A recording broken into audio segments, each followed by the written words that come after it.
Good morning, members. It's the appointed time. We have a quorum. I call to order the meeting of the subcommittee. Agenda item number 1, items for discussion at the next meeting. At the next meeting, we are to discuss the item strengthening talent development and developing the ecotourism industry. The subcommittee will also hold a second visit in October tentatively.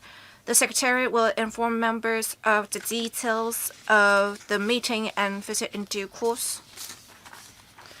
On to the next agenda item, development of coastal and island tourism and water tours. I will now invite representatives from the administration to come inside the conference room.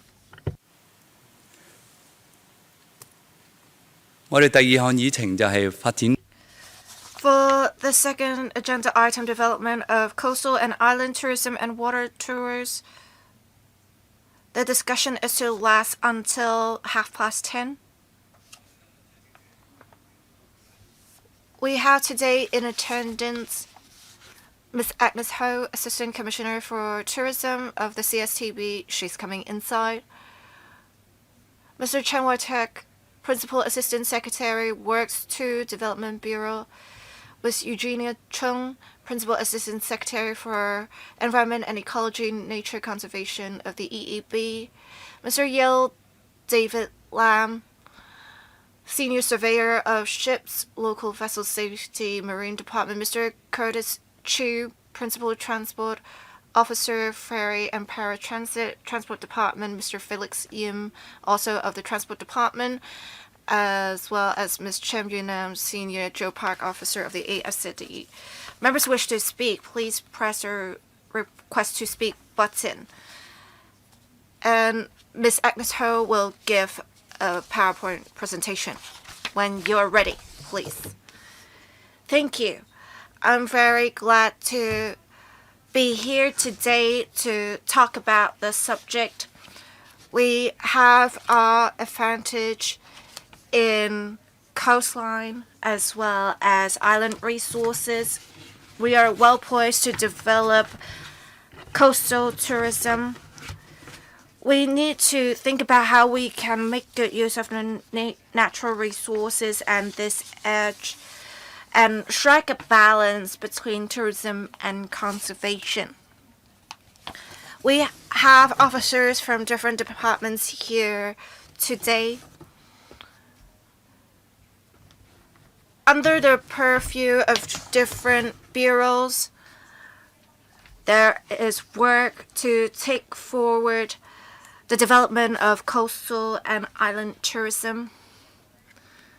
We have been encouraging the trade for the CSTB to promote island and coastal tourism by working with the tourism board to have characteristic tourism products such as the R2G boat tour of the Cyclone Volcanic Rock region, as well as the Shamchong and Taipo Fish Rafts Eco Discovery Tour.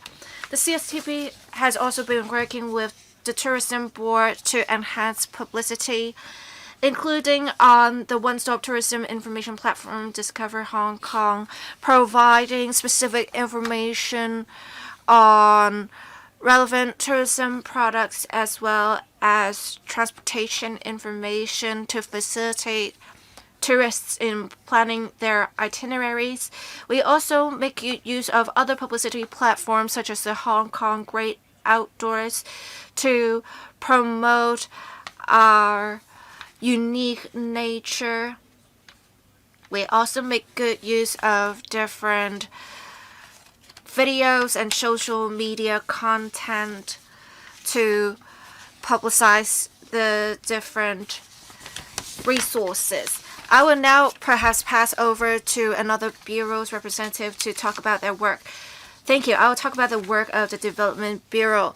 We are taking forward the peer improvement program to provide birthing spaces of greater depth as well as flow erecting platforms and ramps to facilitate boarding and alighting of passengers in need. We also provide ancillary facilities, roof covers, lighting systems, solar panels, and Wi-Fi devices. These will facilitate travel for both locals and tourists, as well as improve accessibility to remote countryside destinations. To tie in with the development of the South Lantau Eco Recreation Corridor, we are also trying to improve accessibility of water transport. Perhaps I will now turn to promotion of your economy. We will make plans for land developments as well as ancillary facilities. The Development Bureau is undertaking 3 projects, including the one at the Lama Quarry site, Hong Kong Station, and Aberdeen Typhoon Shelter. We encourage the private sector to build and operate new berthing spaces. We expect to provide a total of 600 new berthing spaces. In the first half of 2025, the Development Bureau invited expressions of interest on the projects of Lama Quarry and Aberdeen Shelter berthing spaces. We will start the planning process within this year for the project in Lama Quarry site. As for the Aberdeen Shelter, we will conduct tendering in the first half of 2027. For the Hong Kong Station project, in Q2 of 2025, we conducted a public consultation exercise for the relevant land uses, and we are scrutinizing public feedback. As early as the end of 2026, we'll commence relevant works. Thank you. I will now pass over to another bureau's or department's representative to speak. Hi, I am from the Transport Department. I'm Felix Yim. I want to talk about in particular water transport. We have ferry and kaito services. Right now there are some 2 franchise ferry routes and 21 licensed routes. For the 21 licensed routes, 14 of them serve as essential public transport services for outlying islands residents, and they go to, I'm sure this is well known among the public, Cheung Chau, Mui Wo, Ping Chau, Lama Island, etc. It also provides access to tourists to the different islands. We have 68 kaito ferry routes. 14 are regular routes. The 54 remaining routes are non-regular and non-routine services. They work in the light of demand of tourists to get to the different tourism hotspots, and they go to, say, Sai Kung Hoi, Yim Tin Zai, etc. And we can see those routes going to Sai Kung Hoi are quite popular, so we allow operators to stop at landing facilities in the vicinity. During long holidays, including during the Golden Weeks, we do remind operators to have in mind the demand of passengers and enhance services. The Transport Department also posts relevant information on the department's website and mobile app, as well as at peers, information on the routes, as well as charges for tourist reference. Thank you. Hi, I am from the Marine Department, Yale Lam. I would like to talk about the specific measures implemented by the Marine Department to promote yacht travel. First of them is relaxation of restrictions for incoming yachts before they need to book a yacht berthing space at a private marina or yacht club. But we do understand most of the marina spaces are for local yachts, which is why we have open 5 anchorages for visiting yachts, and they are in Tai O, southern Hong Kong, as well as Ma On Shan in 3 Fathoms Cove. To ensure safety of visiting yachts, we have a dynamic yacht monitoring system to allow seamless monitoring of the marine department of such yachts. The system and the anchorage areas have been commissioned since last week on 29th of June. The second measure is to enhance the functions of our electronic business system. Before visiting yachts, would have to do 3 things. First, they needed to submit to us an arrival notice. And 2, 24 hours within their arrival, they need to have their ship owner or a representative going to a Marine Department office to submit relevant papers and the fee. Third, 72 hours before leaving Hong Kong, they needed to apply for a permit to leave Hong Kong. All of these applications had to be submitted at an office of the Marine Department before.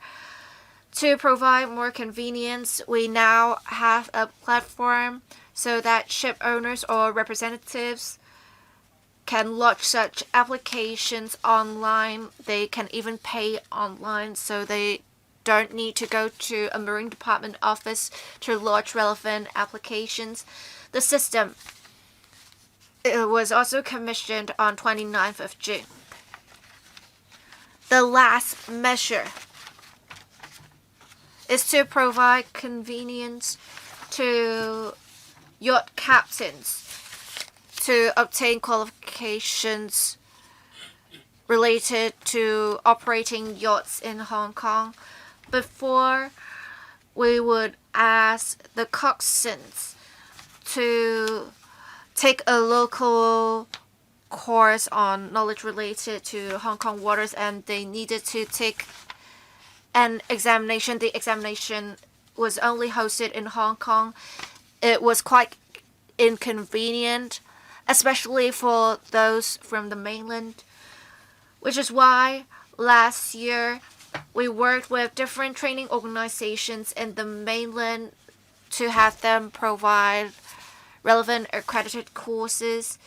We have now approved of 7 organizations to provide relevant courses, and the first examination and training were provided on 12th of June this year.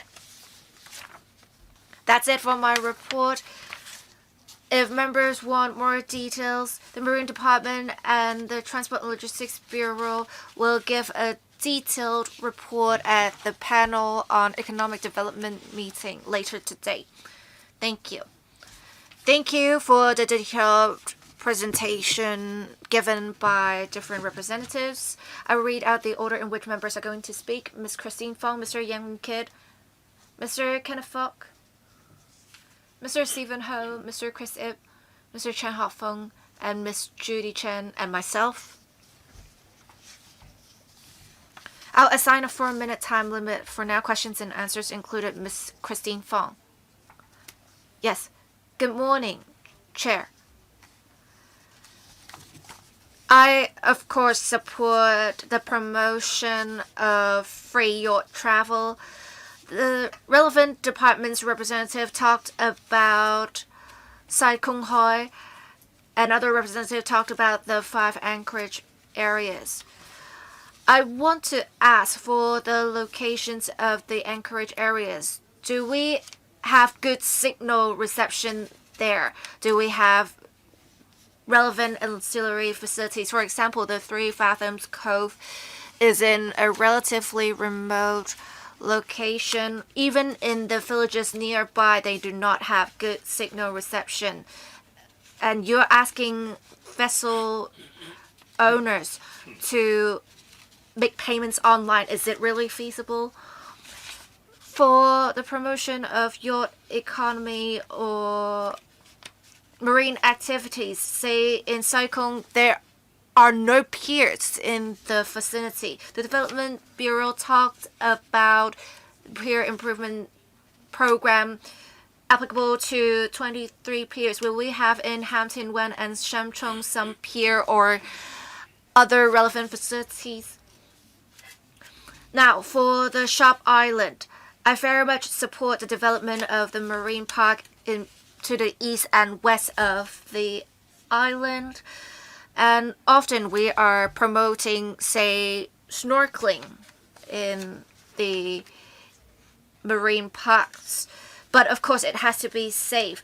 Would the department consider having some remote controlled devices allowing those who are not there for snorkeling to still be able to see what is under the sea? Lastly, I think it's very important to safeguard safety.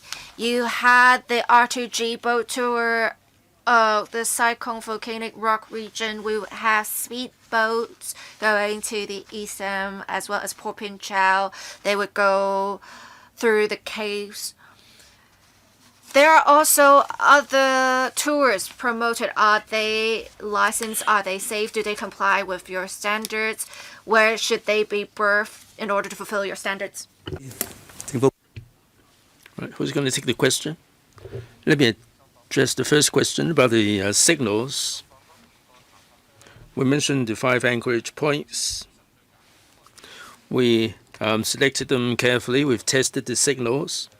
And in these areas, the coverage is pretty good. We also have the real-time monitoring system, and this covers the entire Hong Kong. Ms. Christine Fong, other than the signals that they berth their vessel there, how can they contact the smaller vessels to take them on shore? There must be a captain. How does it work in the whole process? Chairman, in the individual yacht travel scheme, we require the visiting yachts to have a home base. When they are navigating during the day, they can visit different places all over Hong Kong. They can visit and travel any place in Hong Kong. But if they want to berth their vessel for some time, they will have to go back to the home base. So during the day, the vessel can travel anywhere. Ms. Fong? So they can travel to near where my home is. Well, let me say this. At the ED panel in the afternoon, we have a specific topic on the individual yacht travel scheme. Indeed, this scheme is relevant to today's meeting. However, as I said, we should focus on the development of the coastal and island tourism. The Marine Department has already addressed the question, and it is sufficiently clear. For the other questions that remain unanswered, the pier that has been addressed, the scuba diving, the safety thereof, please. Perhaps the Development Bureau can address this part of the question first. Thank you very much for your question. Now, let me say something about the pier improvement program. That started in 2017. The whole idea is to improve the pier facilities in the remote areas. They are pretty old. We'd like to improve the facilities to facilitate travel to the scenic spots. There are 23 piers involved in the improvement scheme. Hampton 1, Samchong, they fall outside the 23. But the government is going full steam ahead with the 23 peers. We will review the list for renovation, having regard to the views of the stakeholders. We will be working out the next phase of work. The views received will be referred to the Committee on Peer Improvement for consideration. But there are other questions unanswered. Perhaps you might wish to have another go at the next round. Mr. Kissen-Young, Chairman. Coastal and island tourism depends very much on the piers.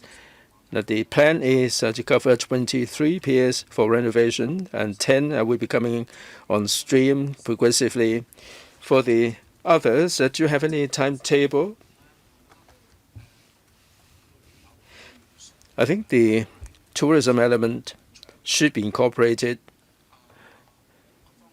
The Bureau mentioned taking into account the residents' views. But what about tourism? Are you going to be improving the piers having regard to the element of tourism? In your presentation, you mentioned the covers and other facilities. Now, in order to enhance the attractiveness, perhaps you should consider incorporating some artistic element into the improvement of pier program. That would make them more appealing. And can you also introduce the heritage, the history of the neighboring area? That's my first question. Secondly, about the islands. There are certain islands that are well developed, but if you've been to overseas jurisdictions to visit islands, they have a whole island devoted to tourism, like a resort place. Can we do the same? Now, Hong Kong people can certainly find this appealing. We can also lure a lot of tourists to Hong Kong to enjoy the island tour. I don't think it would be enough to rely simply on the government. We should also bring in the private sector to join in the development there as well. Thank you. Development Bureau. Thank you very much, Mr. Yang. Now let me say something about the progress. Now we have 23 piers, 12 of them have completed the improvement work. There are 3 that are in progress, Yung Shu 1, Ma Lan Fut, and Yung Shu O. For the other 8 piers, some of them have gone through the design stage. We will be prioritizing the work, and depending on the policies, I will take them forward accordingly. As to the other piers, design is going on. We will be taking forward all of the 23.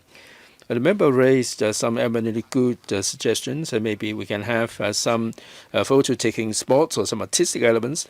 Member can rest assured, prior to the work or even on the drawing board, we will consult the stakeholders as well as the local residents to incorporate the element of history, the cultural element, into the design. We'll certainly incorporate these into the design to make sure that each pier would have its own distinct, unique identity. Right, development of islands. Now we're talking about the island tours covering Lantau and Island and Cheung Chau. There are some uninhabited islands that are pretty remote and they're not yet developed. Chairman, if I may. Indeed, the island tours and sports, water sports, and that's in a whole a lot of potential. The CSTB's role is the facilitator. If there are interests to develop these, we will facilitate them in contacting various bureaus and departments. It would certainly involve the land planning and tendering exercise. The Development Bureau is conducting 2 projects, the South Lantau Recreational Corridor and the Lambert Quarry. There are water sports, hiking, and also other elements. Right, if I may add one more point, Chairman. We said the government should be taking the lead. If you sit around waiting for private sector to express interest, it's simply not on. I think the government should take the lead and invite the private sector to come in. Now, there are some uninhabited islands that they can have the potential for resort purposes.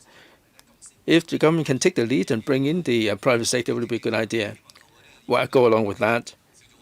And through this subcommittee, we should push the governments to consider what islands would hold the potential and invite the private sector or the private investor to take part. And this is the way to go. Mr. Kenneth Fogg. Chairman, thank you. I've seen the PPT presentation. To put it bluntly, I find it a little bit disappointing because it just outlines the existing situation. There is an absence of any forward-looking thinking. The members speaking before me have already touched on this. Mr. Yang has taken words out of my mouth. I'm also interested in the public-private sector partnership. In Spain, Ia del Rey, there is this island where the art gallery from Switzerland has created an art education and dining space, which is really a huge success. And Wallpaper magazine has selected this as one of the best arts destinations. I've seen that myself. Now, this island is not particularly big, 0.042 square kilometers. I mean, in Hong Kong, we have similar sized islands. The Development Bureau already said that perhaps the government can liaise with the arts and cultural sector to spot the potential of the island. We have no clue which island can be considered, which would command advantages and which doesn't command advantages. Now, the government might consider certain places. I mean, it would be too passive for the government to be sitting around. These are really big projects. We do need to have a lot of funding involvement. Perhaps we can have some 0.04 square kilometer size island that we can cooperate with the private sector. So this is one of the cases that I'd like to cite for the administration to consider and let us know the way forward. Development Bureau. Right, we can cite some examples.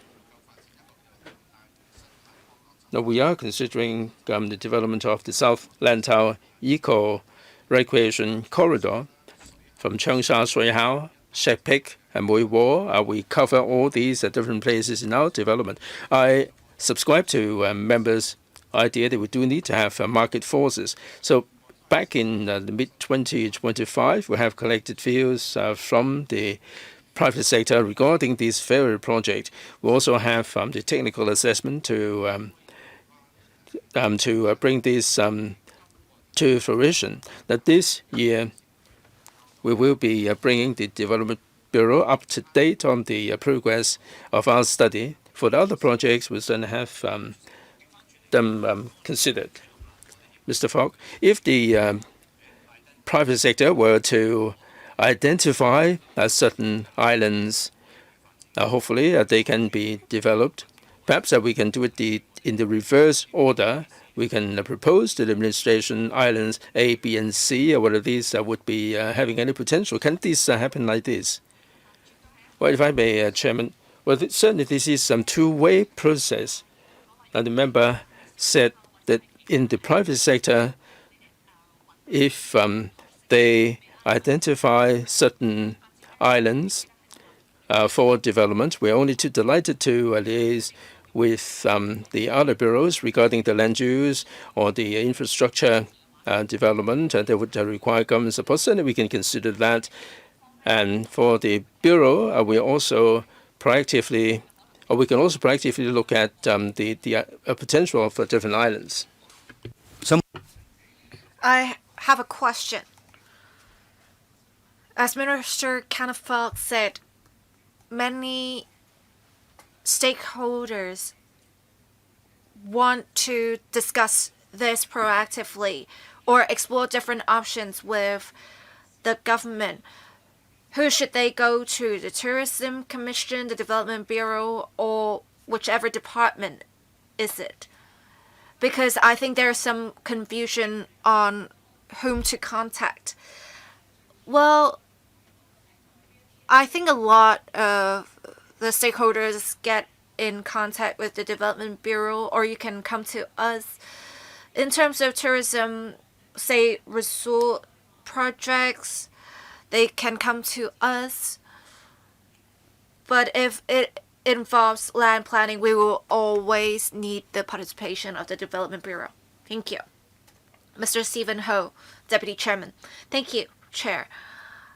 We convened this subcommittee because we want to have a cross-departmental coordination approach in solving problems. But they're just talking about peer improvement programs still. If we are having a meeting 10 years ago, it may be appropriate, but we're now talking about promotion of tourism. If we only provide transportation modes, it does not help with creating synergy. As Mr. Fox said, we need the peer improvement program, but we need to make sure to enhance the mode of operation as well. If there is no management of the facilities, it's just about spending money on maintenance of the facilities. For example, in Saigon, we do not have transportation that meets the needs of people. We need a new management model.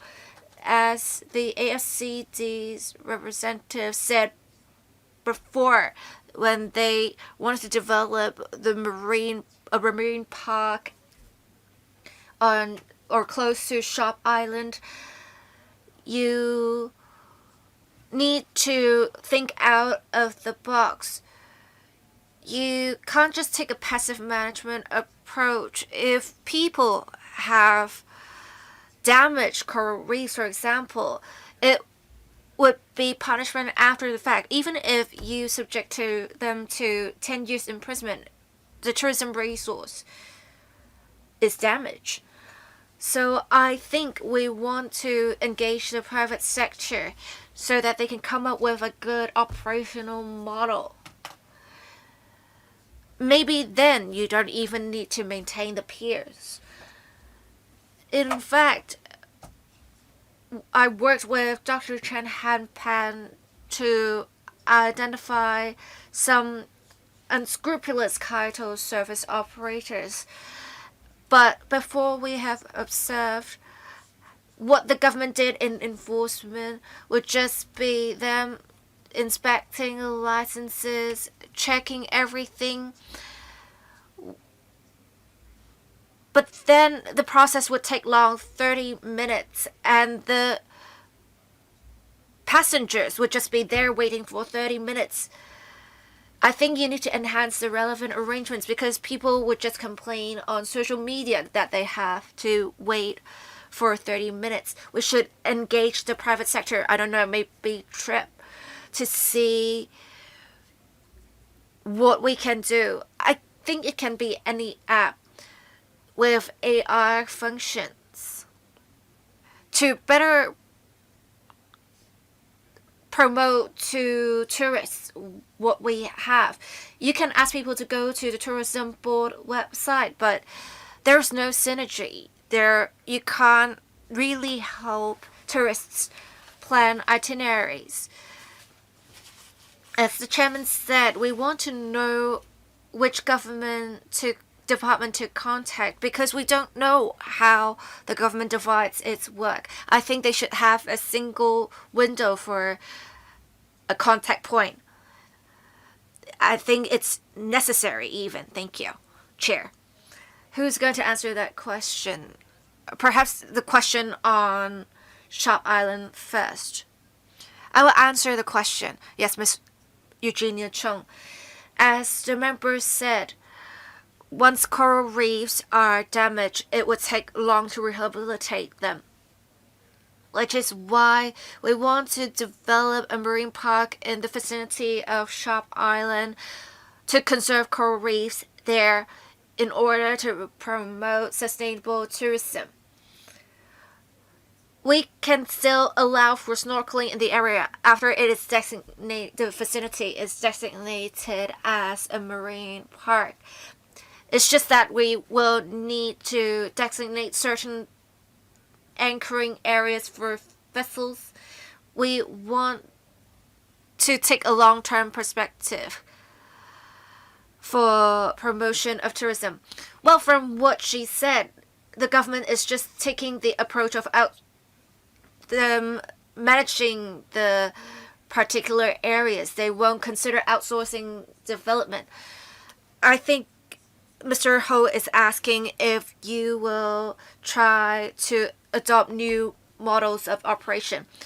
I understand where Mr. Ho was coming from. After all, the private sector is most familiar with how to attract tourists and by extension customers. But the government always has the responsibility in terms of enforcement and management.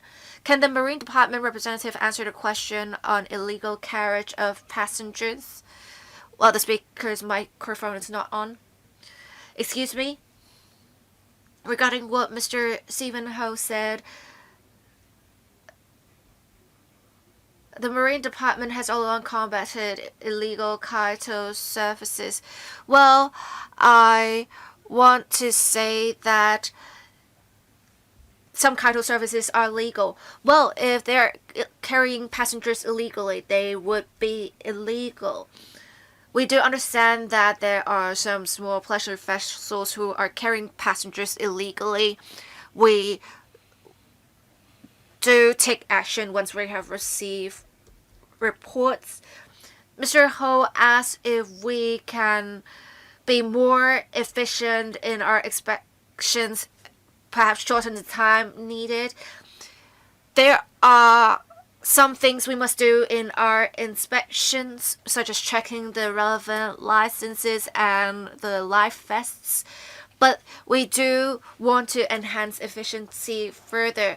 We now have e-licenses and e-certificates, and there will be QR codes on vessels for us to scan, and we'll know right away whether the relevant certificates are valid.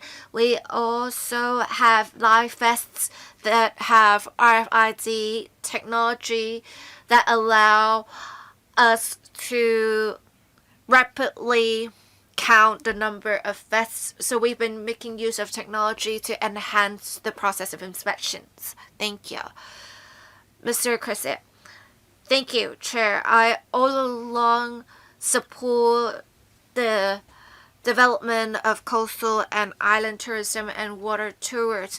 I think it's about how we can improve departmental coordination to develop ecotourism. But we have observed many departments' frontline officers just work on their own, unfortunately. We have seen in Pat Lab, they want to convert some bed space apartments or B&Bs into hotels.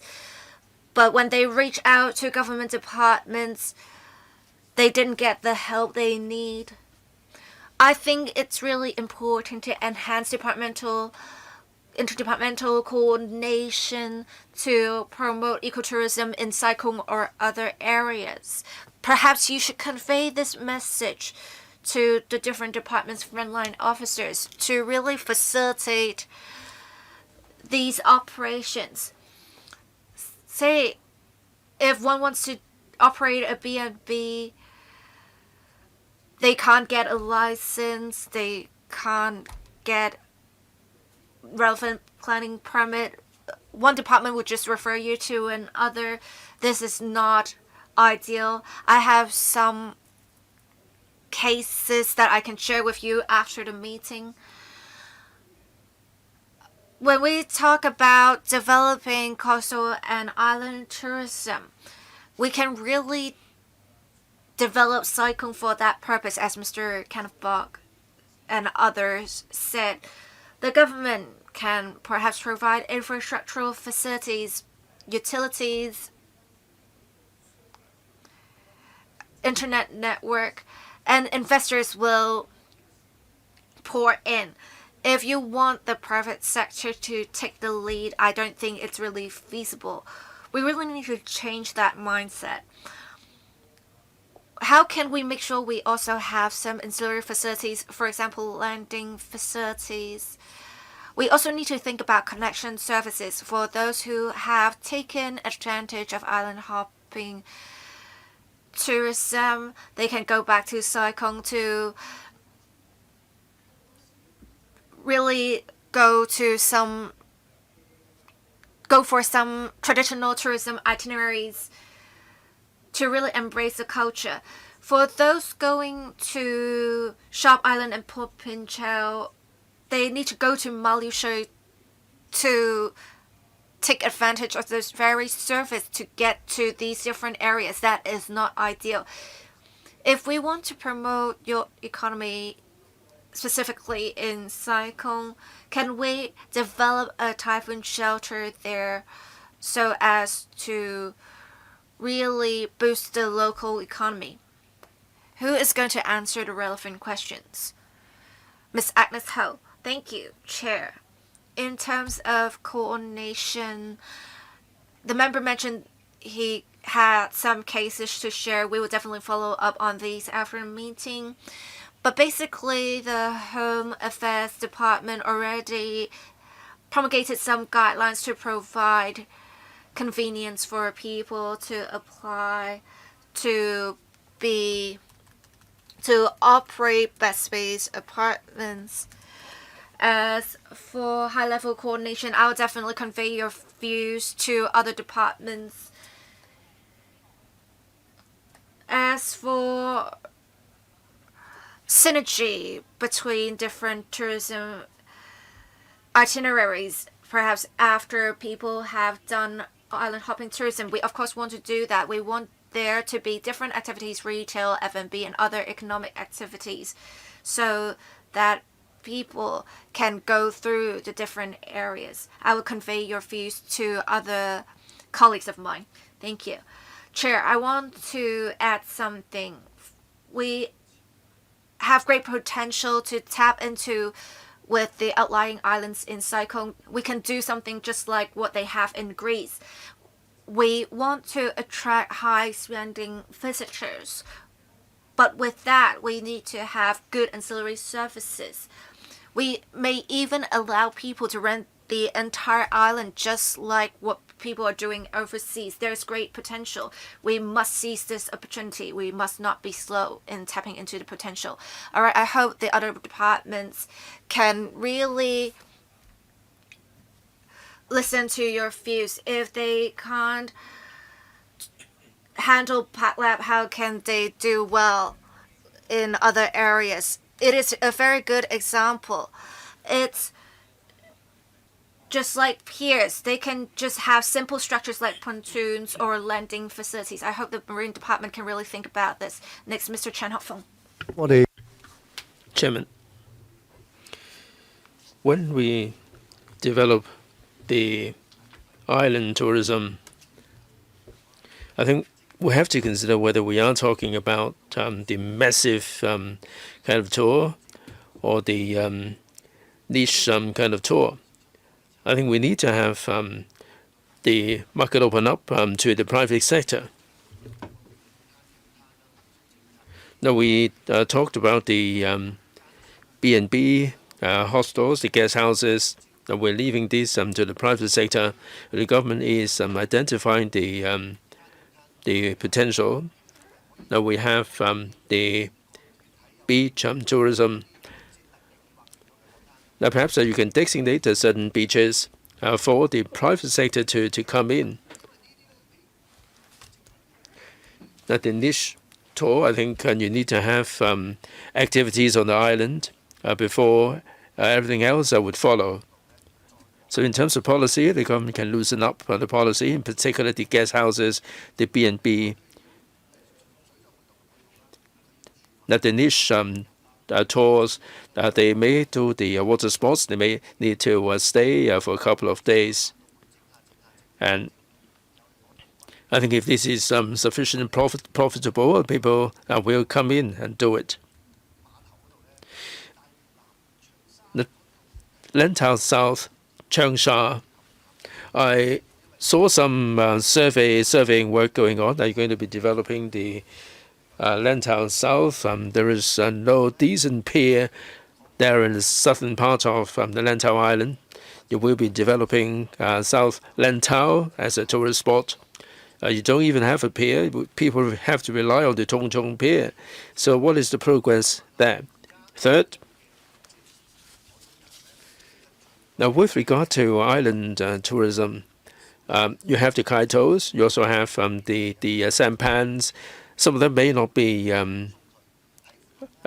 legitimate, but I think you have to loosen up the policy for the small boats to take on the passengers. Right now, there is no flexibility because people will have to go there as a package tour. Are you going to be conducting any review? Also, the pier management. The Peacock Twin on Lama Island, the pier is already done, but there is no management. There are so many anglings occupying the pier, making a mess of the pier. So which department is responsible for the management? If the pier is in such a mess, it would give people a nasty taste in the mouth. Right? Who's going to take the question? Development Bureau? Yes, piers. Thank you very much for the comments. Of the 23 piers on the list, 12 have been completed. Now, there is one near the North Lantau and South Lantau Country Park. We are, as I said, we are planning the South Lantau Eco-Recreation Corridor. We're developing Chengsha and Puyo. There is no pier in Chengsha. We are considering whether we can provide a pier in Chengsha to facilitate travel to Shakuchao and other islands. What is the progress like, please? Chairman, at the moment, we are collecting views from the market, and this year we will be bringing the development panel up on the progress. So the government will be building the pier. Well, we leave it to the market. But for the details, I will certainly let members know more details. Right, there are so many questions from Mr. Chen. Right, for the small boats, if I may make a response here. Now, all depends on the safety. If the small boats would like to carry passengers, they can register as a Category 1 vessel that's intended for passenger carrying. There are some Cat 1 vessels that are in operation.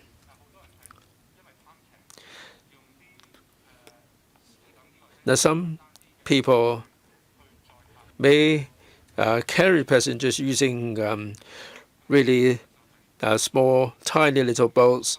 we have to ensure public safety and we have to enforce the law, and they have to upgrade their safety. If they are prepared to upgrade their safety and provide the passenger carrying services, there are channels for them to do so. Peer management. Which department? If I may, Chairman, my understanding is that different departments are involved in the construction. So there are different units responsible for the management. I'll have to have a look at this before I can let members have a reply. Well, I think you have to make it clear that the CDD may build the piers, and for the Cyclone public pier, for example, it is pretty chaotic.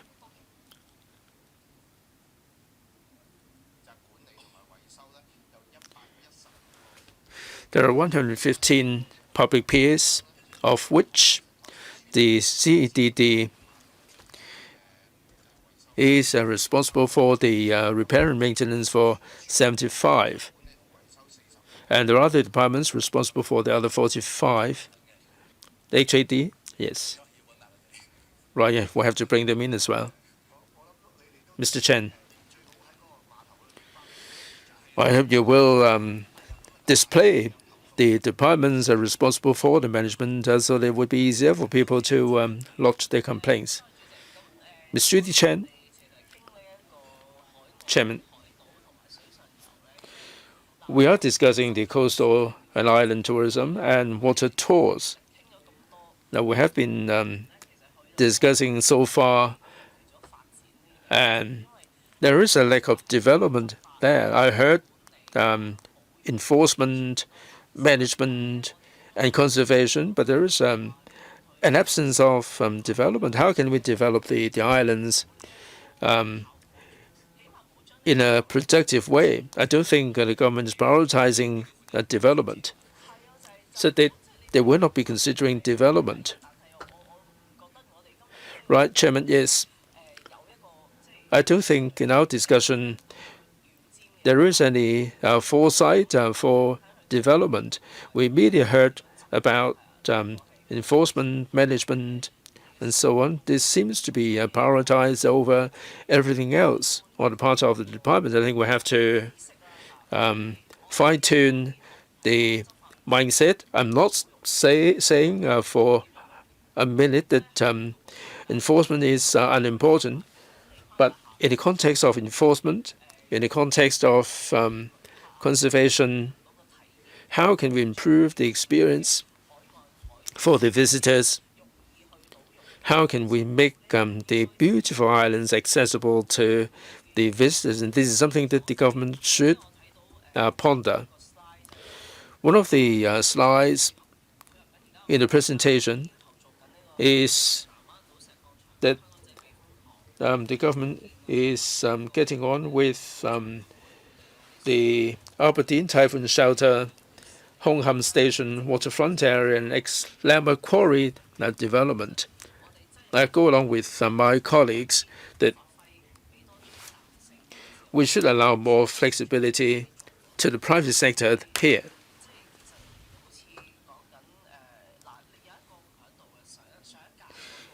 In the last term,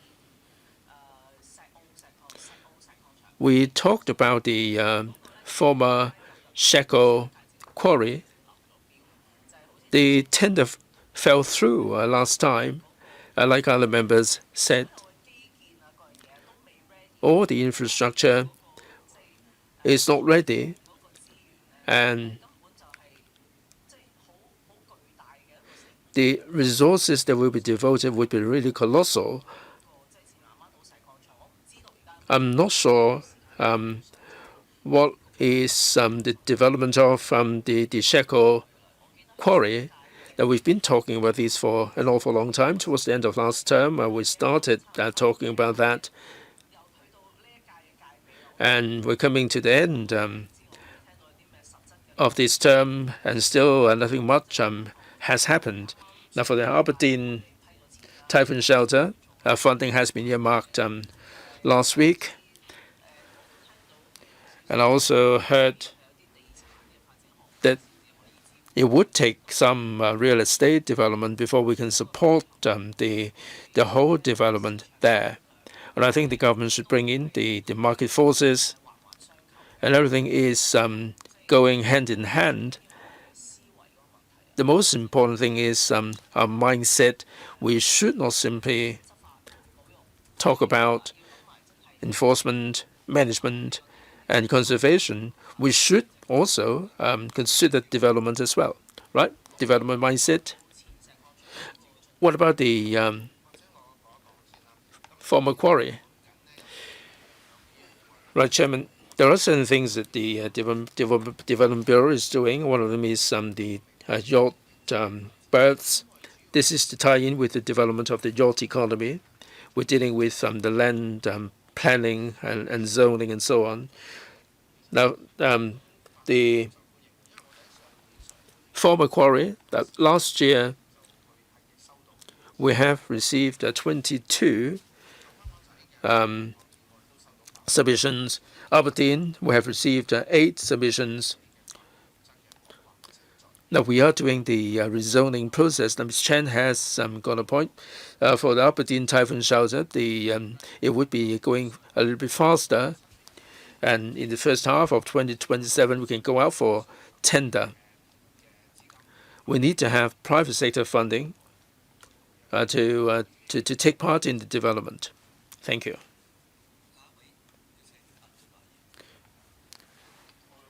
Mr. Fan, Andrew Fan, Chairman. I think we have similar ideas to take forward the island tourism. We have to make it accessible. So the transport connectivity would be terribly important. The paper mentions the licensed ferry piers in Kaitos. Many residents are telling us that the frequencies are not good enough and the fares are pretty high. So will the government be considering the mechanism for the frequencies and the fare structure to make sure that we can facilitate travel to the islands? Second, in the paper, the administration mentioned allowing Kaitos to take people to certain places, like in Saikong, they have the calling points for Kaitos. Will the government consider allowing water taxis for more popular islands? How can the government identify the trial spots? The water taxis seem to be existing in concept. I think the government should put it into wider use. Right, who's going to take the question? Chairman, thank you. Right, we mentioned the fare structure for the outlying islands, and this is of concern to the traveling public. The ferry services are rather unique. There is a certain cost element there. I'm sure the members are pretty aware of that. Many of the outlying island routes will have to look at a whole basket of factors before the fare hike can be approved. We have different fare structures for the residents and visitors. For residents, they have the monthly pass to facilitate their commute, and they are separated out from the general visitors. As to the frequencies, the TD has been monitoring each and every ferry route, the passenger demand, and also the whole operation, to see whether they are able to cope with the demand. We will try to cater for the demand. As to whether there would be any subsidies, members are aware that for the alkaline islands, the government does offer them some financial assistance to minimize the operational burden. We do have the subsidy scheme for the ferry operators to procure new ferries. Now, these are some of the subsidies that we're offering. The member also mentioned new routes covering different places. Maybe we can deploy the water taxis to cover different places. Now, we keep our options open regarding the new routes in the Victoria Harbour. The water taxi does serve fixed routes. We would apply the same concept if certain places require new services. We would have regard to the passenger demand, the operational details, and attractiveness. We'll have regard to all these factors before new routes are considered. Chair, I just want to have a brief follow-up. I think you need to make sure you develop an area by putting in place the transportation infrastructure first, but of course it can be a chicken and egg problem. If in the long term you think the transportation modes are not really feasible, can we build bridges for people's access? We can explore different options. I don't think we need to do that right away. Well, with the construction of bridges, we can explore this later because this is not under the purview of a subcommittee. But I want to ask in particular for the ferry services. Do we have tickets available that allow people to go to all the islands? Say Pingchao, Changchao, Lantau Island, Muiwo? Do we have island hopping ferry passes in the first place? The speaker's microphone is not on. Right. We have some Kaito services that serve. Take Sai-Kung Hoi as an example. There are many different islands in Sai-Kung Hoi. In response to passenger demand, we regularly tender for the specific ferry routes from interested operators. And it is kind of island hopping tourism because from Sai-Kung Pier, people will go to, say, Shop Island, Yim Chin Zai, and then Hai Island. So there are such routes. As for charges, the operators will adjust the relevant services based on demand. I think we can really think about how we can work with the tourism sector to develop island hopping tourism products. Say Shuttlecock, we have now opened the pier. There is a route that goes there to Cat O, Apcho, and Lychee Wo, but the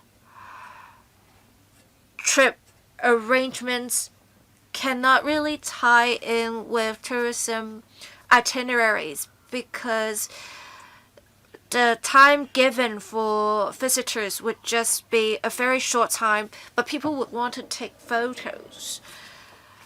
It seems that the ferry services right now can't really match the needs of tourism, island hopping tourism products, so I hope that you can really think about this. Mr. Kenneth Lau. Thank you, Chair. At the end of May, we went on a visit to the coastline of Sai-Kung East Country Park. We went to different locations departing from Sai-Kung Pier. We can really see that Hong Kong has unique scenery and rich ecological resources. But we have really observed poor infrastructure. We have many villages that are uninhabited. Those residents have left in the 60s and 70s to overseas. we really need to revitalize the villages. We have different policies supporting the development of accommodation, but we can see in, say, mainland cities, they invest significantly to develop areas such as in Guizhou. They have 4 or 5 state-owned enterprises investing hundreds of billions of dollars to develop tourism parks. If the AFCD doing everything on a $1 billion funding, that would not be enough. I also want to talk about the typhoon shelter birthing spaces. We will have another 1,100 birthing spaces in different areas. We have different vessels berthing in typhoon shelters. We have some works boats as well as other vessels. I think we need to rationalize the use of birthing spaces, especially for the birthing spaces in urban areas, to make sure we facilitate access by visitors. We also need to think about how we can develop a marine tourism center by enhancing capacity and attractiveness. In different countries such as Indonesia, they have been actively promoting marine and coastal tourism. Also in Vietnam, and we have a very good coastline just like Vietnam. They have shopping outlets. They also have water parks, zoos. They have large-scale facilities that will retain visitors there for several days. We have some indigenous village culture that can be quite attractive. And we can see this working in other places, mainland and overseas. So I think we really need to enhance our capacity and attractiveness, and I want to hear the government's views on this. We do have an edge. In Mirs Bay, Nam O, and Yim Tin, we have piers. We are waiting for approval for co-location arrangements. I think we have a good chance. If people come from that side, they will go to Saikong. But to the east, we have really bad waves. They can be very high. So the area is not exactly accessible at some times. I think we need to... Well, can I go on? Please be brief. I think we need to develop piers in Mirs Bay because it will be a great place for us to develop ecotourism. Well, it's just some comments. I hope, well, perhaps the administration can provide a short response. Thank you. About the question on typhoon shelters, there are limited birthing spaces in typhoon shelters.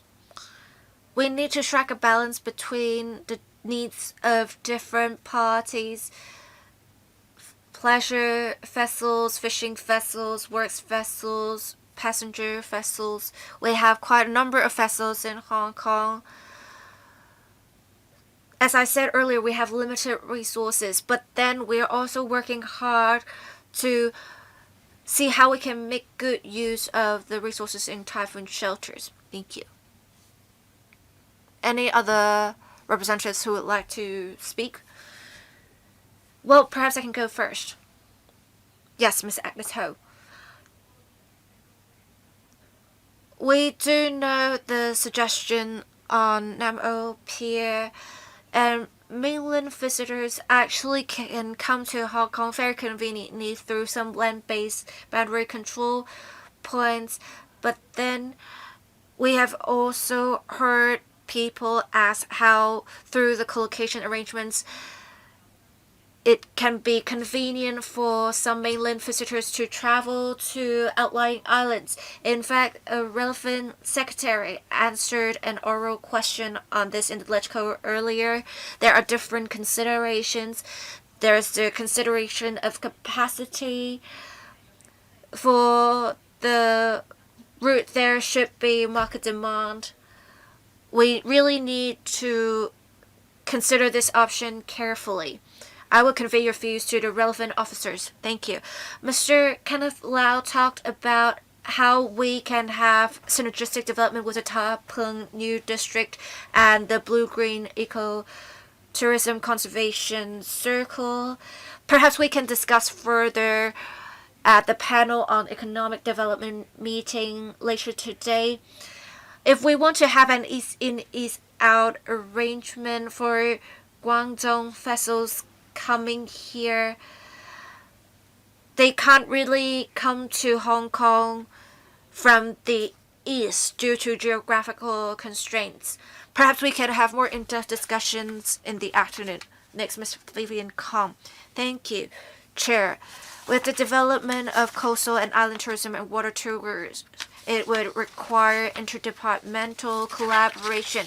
Right now, the specific matters are under the purview of different departments. How will the government enhance cross-departmental collaboration and coordination to take forward different areas of development of coastal tourism? I also want to follow up on the progress of development of the South Lantau Eco-Recreation Corridor. I note in the paper that the Development Bureau is planning to construct a pier in Changsha. Can the administration's representatives share how the CSCB and EEB and Development Bureau will work together to develop relevant facilities? For example, the Development Bureau, whether it will work with the CSCB to plan in terms of hardware and software what facilities we need, and how they will work with the EEB in terms of planning to have specific monitoring mechanism for ecologically sensitive waters to ensure we can strike a balance between development and conservation. The paper also talked about publicity and market promotion. We have Discover Hong Kong and the Hong Kong Great Outdoors websites to promote the natural attractions in Hong Kong. I hope the government can make sure to strike a balance to make sure to promote traditional attractions and other parks nearby in publicity so that we can also leverage on the advantages of existing attractions and resources and make good use of them. Thank you. Ms. Agnes Ho. Thank you. I will answer the question on cross-departmental coordination first. The Tourism Commission has been acting as a coordinator. I can give you an example. We had some private organizations wanting to develop coastal tourism routes, and they had some questions on licensing.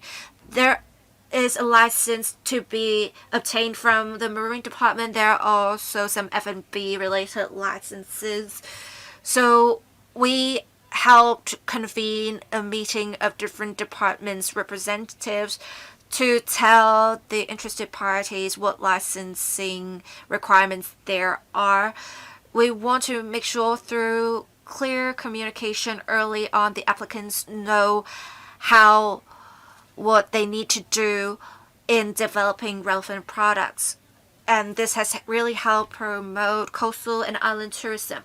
As for the question on South Lantau Eco-Recreation Corridor, the CSTB maintains close communication with different government departments, and the relevant bureaus have consulted us what sort of tourism elements there are: ecotourism routes, hiking, water activities.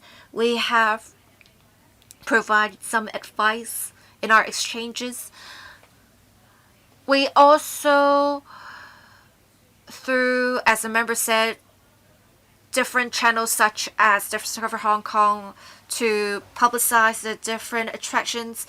We promoted Lantau Island, Tai O, Disneyland. We do want to create some sort of synergy so that visitors can travel to different destinations within the areas on Lantau Island. I'll see if the EEB's representative have anything to add. Well, for North Lantau, we have the marine park covering the dolphins and the porpoises. As to the South Lantau ecology, we'll tie in with the development there. Ms. Kong mentioned the interdepartmental coordination. Now, the Chinese white dolphins, there are many dolphin watching tours. Now, take this as an example. The CSTB, the EEB, and AFCD regarding the activities of dolphin watching tours, what coordination is there? Chairman, if there are such routes being proposed that will have regard to whether there would be any ecological impact, we can certainly liaise to fine-tune the routing to see whether there would be any implications on the protected species. Chairman, if I may cite an example, for let's say there are dolphin watching tours. The DEVB will be promoting this to the visitors. On our part, we'll be communicating with the operators and let them know about the good practices. So while we promote these activities, we'll also have regard to the conservation as well. Yes, this is precisely what I want to find out. Perhaps you might need to have some protocol or some guidelines regarding these kind of tours. So the dolphin watching tours should follow these kind of protocol in engaging in activities. So we will also would not lose sight of conservation and education. Mr. Xilam. Chairman, thank you. Now, this committee is to study matters relating to ecology and tourism, and we try to find out how we can translate the resources into more opportunities. I don't think we're able to do this yet. Well, that's understandable because we didn't start talking about this until 1 or 2 years ago. And I hope that towards the end of the tenure, we will be able to come up with some ideas as to how we can make the ideas profitable. That there is absence of infrastructure. There is an absence of the critical elements that prevent us from turning this profitable. And I think we can package that into profitable business. Now, maybe we have the kaitos, the ferries, that they can make money. Now, we are developing the yacht economy. If we don't have the good enough facilities, they are coming down in their yacht, and the kaitos are really running out of business. So I think we have to think through the way forward. There are so many departments and bureaus involved. We keep hearing that we're not prioritizing development. Maybe the facilities, the infrastructure is still absent. I'm wondering whether the bureaus can let us know whether there are any internal discussions about the framework. If there is no framework, I hope that you will get on with it, because you're opening up the market for the yacht to come in, and in absence of the facilities, we will not be able to make it profitable. So are there any mechanisms being threshed out that are being discussed? Right? Any inter-bureau, interdepartmental kind of coordination mechanism? Ms. Ho? Chairman, thank you. Thanks very much, Ms. Lam. This Development Bureau is responsible for the berths and for the CSTB. When the facilitation measures and the infrastructure are in place, we'll be doing the promotion. The Tourism Board will be promoting more in the way of yacht travel. We are promoting high-end travel. We'll let the travelers know about the opportunities for high-end shopping experience, or they can have some niche travel itineraries. The Tourism Board will be considering all these tourism offerings.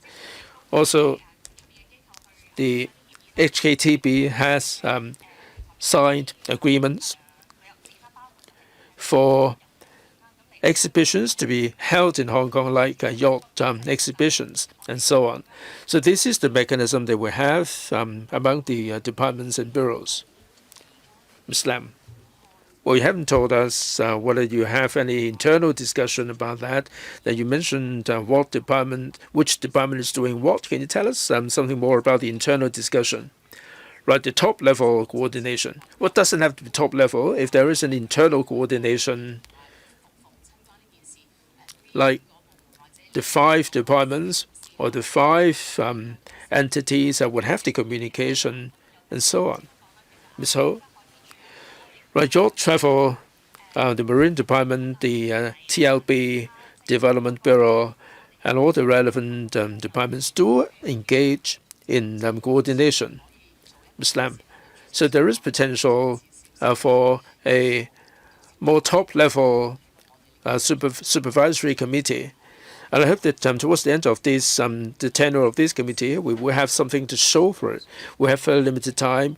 If you have such a mechanism, it would be a good idea, because it would be doing a better job. Right, Ms. Nam. In developing tourism, we'll have to liaise with so many departments and bureaus. So we do need to have a top-level steering committee. That we have the CSTB in this term. And it's not down to the CSTB alone doing the job. They need to have the coordination of different bureaus and departments. But among so many bureaus, we need to have a higher level mechanism to coordinate. Now we are talking about development. We must have short-term, medium-term, and long-term developments. How can we take forward ecology plus tourism? We do need to have a top-level mechanism to hurry things along. I'm sure that the government would like to go down this path going forward. But I don't think we have seen any mechanism of this kind. I hope that the administration would appreciate that we're really concerned about this. In the 15 5-year plan, or in the 5-year plan consultation, there is no mention of ecology plus tourism. We mentioned MICE, tourism, and so on. Maybe they know that we have set up this committee, and there is no mention in particular of ecology plus tourism. And I hope that they will pave the way for future development there. Mr. Dennis Low, Chairman, thank you. In the 15 5-year plan, there is a special emphasis on rural revitalization. President Xi talked about the $80 billion or yuan project to revitalize the rural communities. That it's not simply about money. They are trying to cover many rural communities to revitalize the rural communities so that they will be able to be prosperous. So for this island tourism, I think the government should keep an open mind. It's no good for you to say that you're communicating among the government departments and there is coordination. Now, when you talk about coordination, perhaps we should make sure that the government officials would be responsible for the coordination. If they're operating in the silos, we will not be able to resolve all the issues that we are setting out to resolve. So for the Solomon outlying islands, do you have any ideas about the islands that enjoy certain advantages and let the residents there come in and develop their own islands? I think it's only then that we will be able to do that. We don't have to be high-end. In the 15th five-year plan, it is more important to have the internal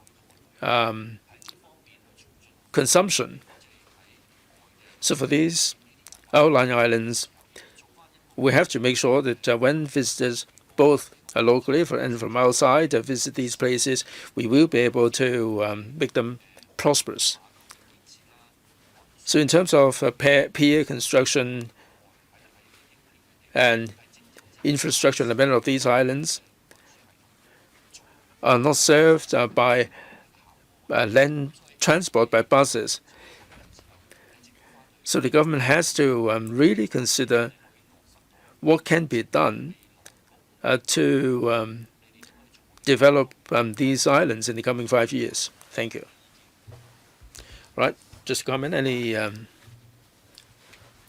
response? Ms. Ho?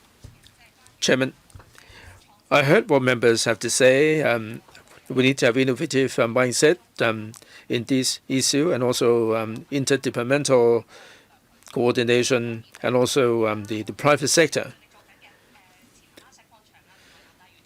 Now, the Southern Lemma Island and the ex-Lemma Quarry, we like to have the distribution expression of interest from the private sector. That's because we need to know what their demands are. We would like to find out what their thinking is before we put this out for tender. And I heard what members have to say. We'll then be taking this back for consideration. Mr. Jonathan Leung, Chairman, I support the pier improvement program. Many of the piers are really getting old, and the new piers, the new renovation will be equipping the piers with Wi-Fi and covers. Now, the program has been in place for 10 years, and 23 have been completed, but there are still some that are still on the drawing board. Now, my question is, will the administration be expediting the improvement measures? Now, for Kai tolls, there are many operators that said that there is a lack of consultation. Now, some operators say that the piers should be equipped with the hose pipe for them to clean the vessels, and there should also be a display panel to display all the relevant information. The government should consult the Kai toll operators here.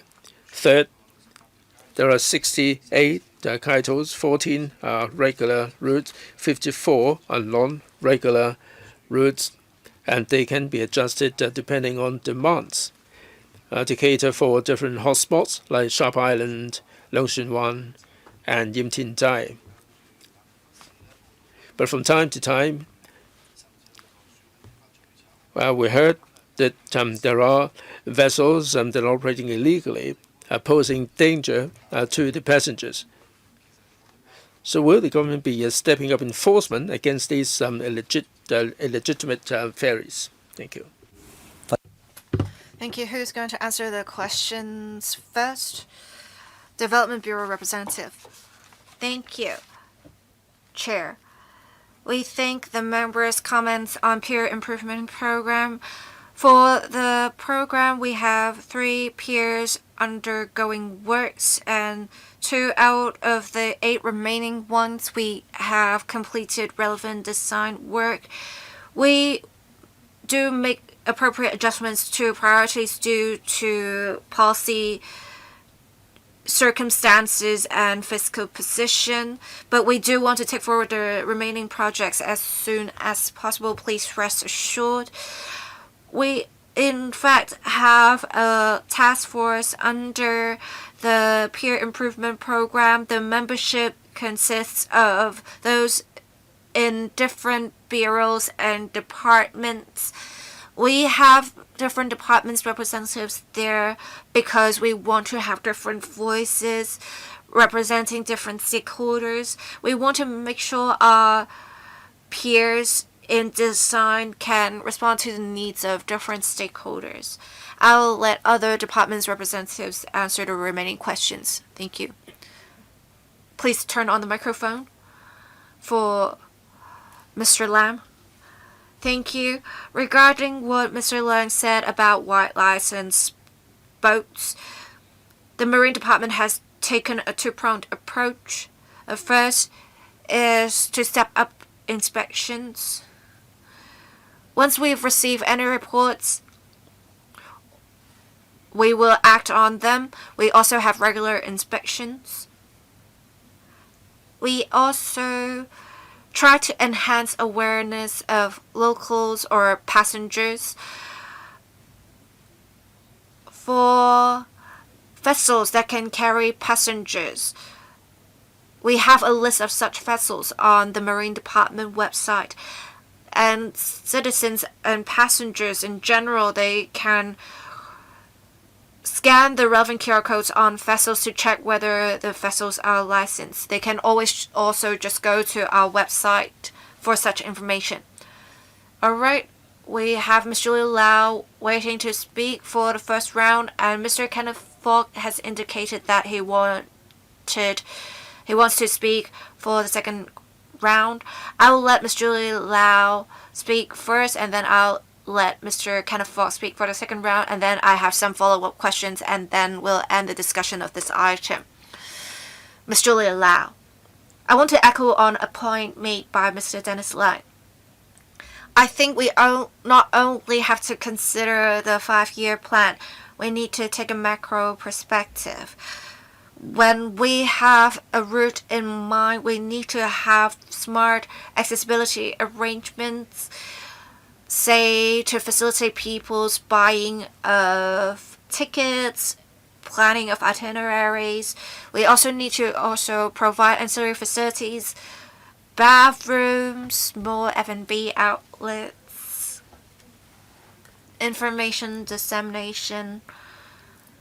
We need to consider the whole package for the generation of economic benefits, as well as provision of facilities. People may be attracted by the natural attractions. If you can have other characteristic attractions, you will be able to attract more to generate greater economic benefits. I have not heard the administration's representatives talk much about this. We also talked about before, say, the Nam Shan area that can be of reference.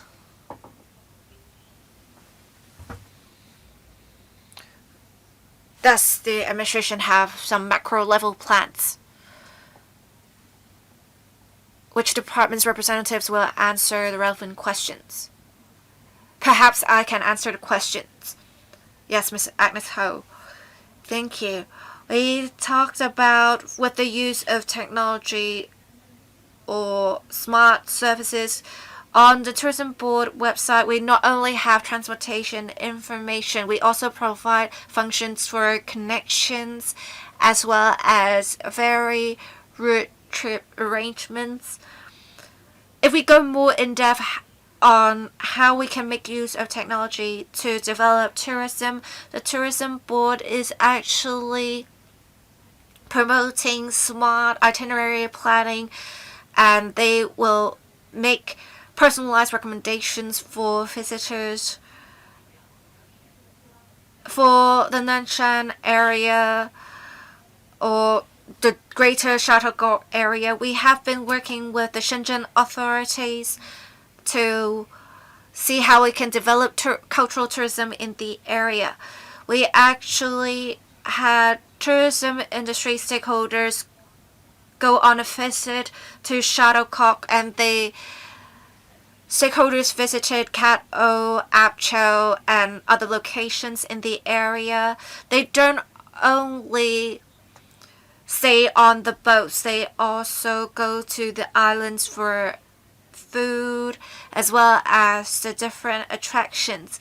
So it is as the members said, on top of developing tourism, we want to generate greater economic benefits through F&B and retail facilities. Any other follow-up questions? Not at the moment. Thank you. Thank you, Mr. Kenneth Falk. Speaking for the second round, I will assign a 2-minute time limit if that's alright with you. Alright, Chair? I have a question and a comment. Let's start with the question. I want to ask about the Sai Kung Hoi Arts Festival. I'm sure the Commissioner is familiar with this because the host is the Tourism Commission. I believe it is a 3-year program that ended earlier. I want to ask if the administration has done an assessment on the effectiveness of the activity.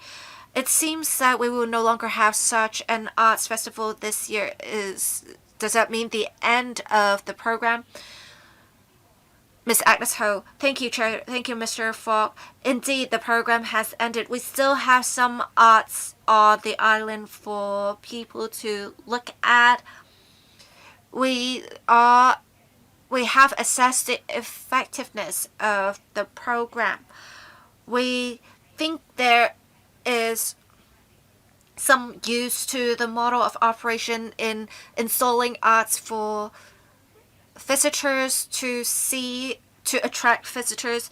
We want to extend this arrangement working with the LCSC to different places of Hong Kong outside Sai Kung. Yes, Mr. Falk.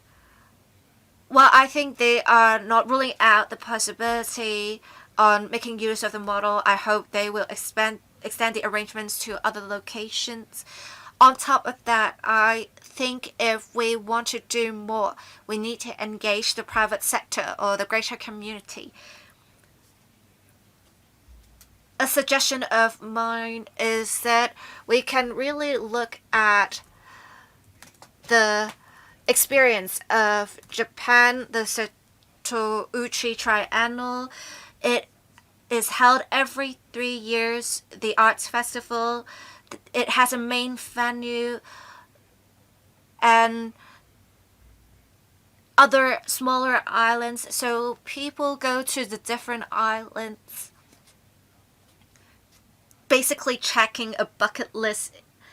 I think it is as Ms. Nixie Lam said, we really want to try to generate greater economic benefits, and for this triennial we have 1.1 million attendances for each of the occasion, and it is a well-known arts festival. It has a good reputation. I think Saikong Hoi Arts Festival is a good starting point. We should not end with the pilot program. We should really explore what we're going to do hereafter. You shouldn't rely only on the CSTB and LCSC. You need to engage the private sector to work with mainland and international artists to really develop this further into a well-known art festival. I hope that we can have our own arts festival attracting more than 1 million visitors, and that should generate great economic benefits. Thank you. Thank you. I hope the administration will really consider Mr. Fox's suggestions. We have some arts installations, say, on Sharp Island, but I could see last time I was there the display panel was reversed.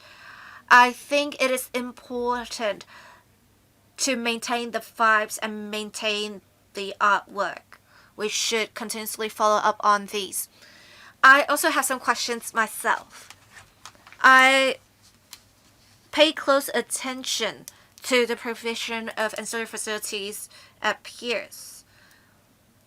Let me first talk about facilities within the Victoria Harbour. We need to have pier and ancillary facilities in abundance in the Victoria Harbour, and I hope the administration can comprehensively review the facilities in the Victoria Harbour, especially on the Kowloon side, to see if there are appropriate locations for more landing facilities to make water transport more accessible within the Victoria Harbour and really convey people between the two sides and for them to embrace and appreciate the scenery of the Victoria Harbour.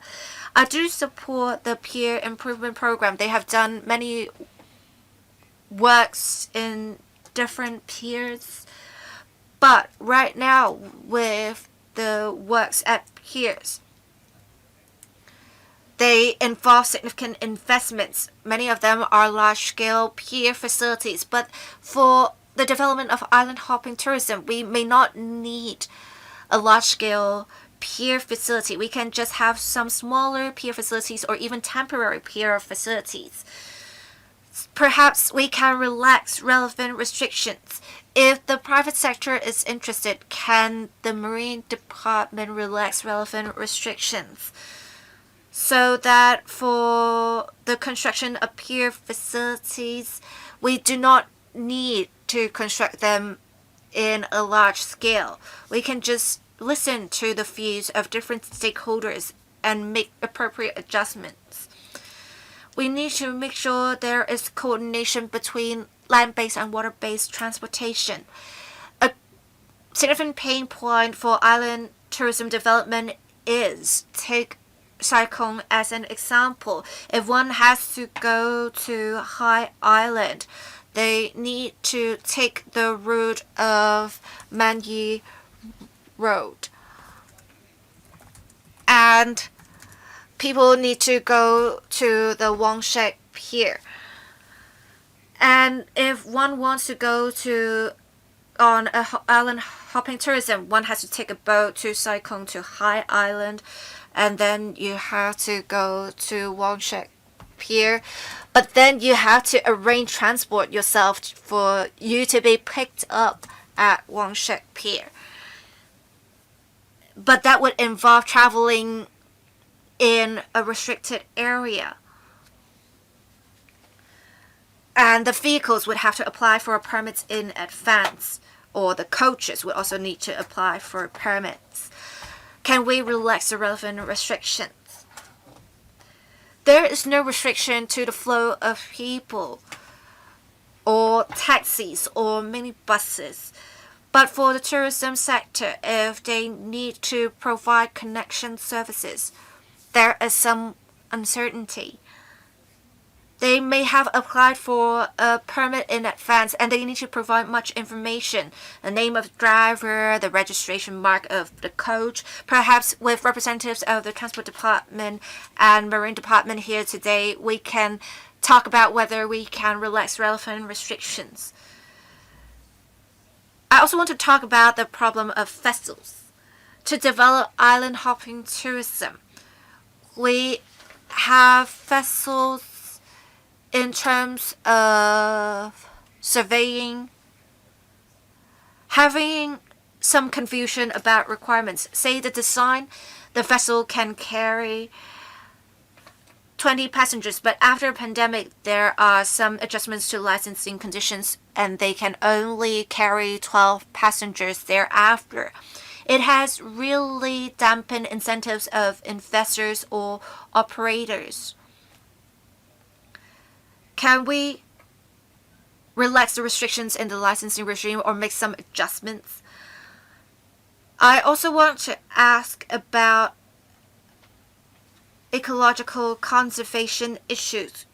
It is very important in the development of coastal and island tourism as well as green ports. I think the Kai Tak cruise terminal can be a pioneer. We should have ancillary services allowing cruises to charge their engines. We should also make sure there are facilities in the cruise terminal to provide charging facilities to electric vessels for charging within the Victoria Harbour. I'm not sure if the administration has relevant plans in this regard. That's it for now.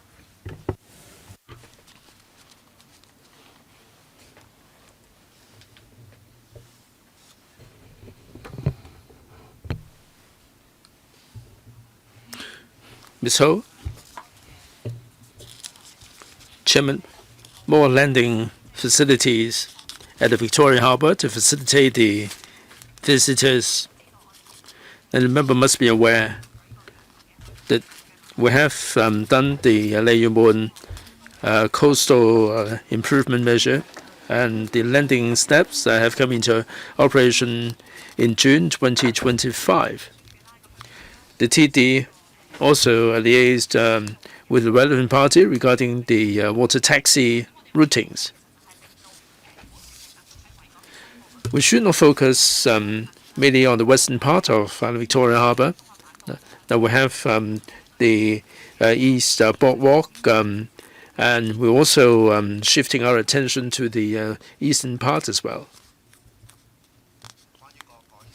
Yes, Chairman, about the peer improvement program, I'm grateful to the Chairman for the comments. When we refurbish the piers, we have to consider the structural safety. We'll have to make sure that we can achieve the maximum result with the minimum amount of resources. So we do have the peer improvement committee. Where necessary, the Marine Department and the TLB would be invited to come along as well to make sure that the design will fulfill the structural safety and also the barrier-free access and so on. I will liaise with the relevant department continuously. For the waterborne transport and land transport, TD, Chairman, thank you. Yes, about the transport services. The Tourism Commission already mentioned the landing steps. We'll also see what services can be made available to tie in with this, like the water taxi services in the Victoria Harbour.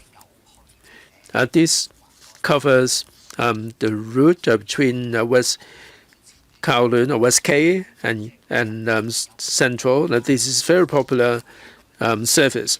We try to see whether there are services that would be possible. Marine Department. There are three questions relating to the Marine Department, and let me address them one by one. First, can we use the floating pontoon as a means to provide the landing facilities? Now, this is really a good idea. In fact, we are doing just that. If you've been to Aberdeen, there are a number of kaitos that are using the floating pontoons. The overriding consideration is safety. If these pontoons are provided, they need to be at a place where the water is still. We normally see that in the typhoon shelters. Now, for the Victoria Harbour, which is a very busy area, there might be some technical challenges. We have to consider the currents, the tides, the onslaught of typhoons, and so on. There are a whole host of factors to be considered. The second question is about the vessel inspection. Post-COVID, there are some vessels that saw a reduction in the carrying capacity. Now, after the Lemma disaster, the Marine Department has conducted a lot of studies. Well, over 100 improvement measures have been in place to improve safety. One of them is to upgrade the safety for the pleasure craft and also the passenger ferries. In August 2020, we required that passenger vessels registered after 2020 to fulfill certain requirements, that even if the hulk is broken, they would still be able to stay afloat. That's to enhance the safety of the passengers. For smaller vessels, though, they are not able to fulfill this requirement, but we still allow them to stay in operation. But we reduce the carrying capacity from 20 to 12. We also have other measures, like if they fail to achieve the structural safety standard, we'll have to make sure that the passengers will have to don the safety measures. Now, for the electric vessels, in 2024, the Marine Department has streamlined the requirements. In our guidelines, there is a chapter regarding the safety protocol for the electric vessels. And there are about a dozen or so vessels that are in operation.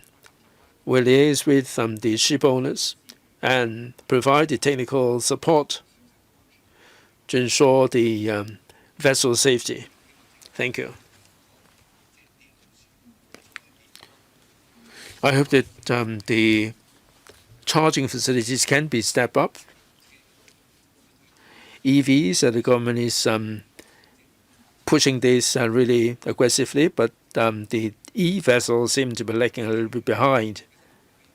EEB, any response regarding the transportation in the restricted zones? How can you facilitate the trade regarding the tours? I've got nothing to add, Chairman. Well, this is a minor issue.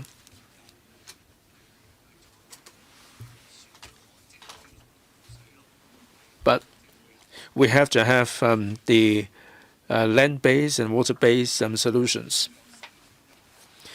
Right, I think we have had really detailed discussion on this item.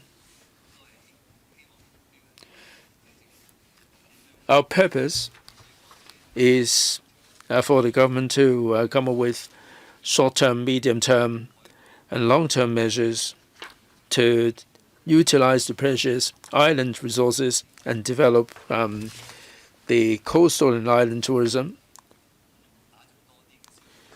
We need to have more consumption opportunities and let the visitors have more or better traveling experience. And there will be more people visiting the islands. So much for this item. Let's move on to the next item. I thank you very much, officials, for being with us. The next item is harnessing technology for ecotourism development. Should we invite the administration in, please? 咁我哋 I'd like to welcome the officials. We have the following officials with us. Ms. Ruby Look, Assistant Commissioner for Tourism, CSTB, Mr. Wong Junto, PAS, TLB, Ms. Eugenia Chung, PAS, EEB, Mr. Raymond Choi, Head of Spatial Data Office, Development Bureau, Mr. August Lam, Senior Land Surveyor, Lands Department, Mr. David Wan, Senior Safety Officer, Civil Aviation Department, and last but not least, Ms. Chen Yu Nam, Senior Geopark Officer, AFCD. All right, please press the button if you wish to speak. So we invite the representatives to take us through the paper with PowerPoint presentation. Chairman, thank you. Regarding using technology to develop ecotourism, the government has been promoting smart tourism. In terms of utilizing modern information technologies, we have been promoting digital platform, big data, and AI to further enhance the level of smart tourism services. And also at the tourist attractions, will incorporate the smart features to provide visitors with a more convenient and personalized travel experience. And during peak periods, we need to manage the crowd. Since 2025, during the peak period, the HKTB publishes the waiting time for major tourist attractions online to help visitors plan their itineraries in advance. And they may wish to consider alternative itineraries to avoid the crowd so that they will have a better experience.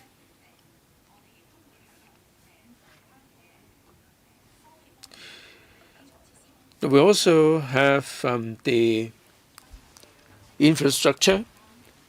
I defer to the Development Bureau. Yes, Development Bureau. Mr. Raymond Choi, Head of Spatial Data Office. Chairman, in 2019, we've set up the office for the spatial data.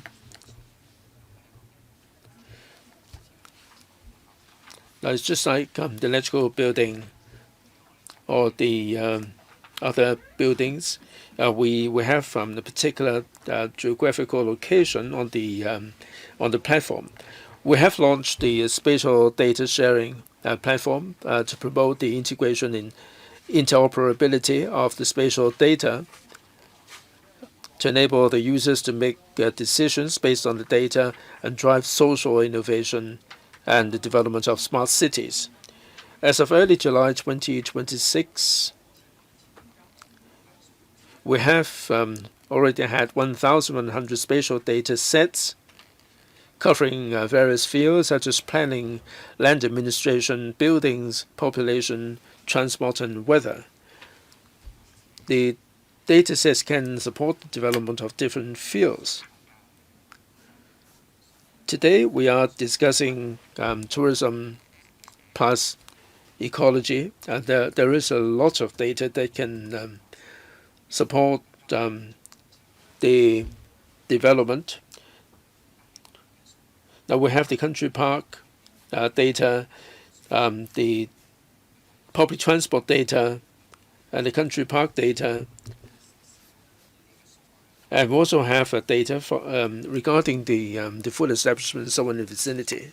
亦都喺交通 The spatial office earlier received some support from the lands department earlier, and on the portal we set up a pilot project about the blue-green tourism circle. It is about how we can facilitate people's use of data sets to develop different projects. We have here, you can see some 3D maps that have hiking trails that allow public to have a good understanding in a three-dimensional perspective, the trails, where the trails are, and that can facilitate their planning of itineraries. In the middle, there are some aerial images of lychee wool. We have available on the portal aerial images from the 80s up to now, showing the public the development of the villages in the areas. They can really help tell the stories of the villages. To the right, you can see we have a 3D pavement network data set that provides to the public information to help them estimate walking times for their planning of hiking in the area. That should encourage them to explore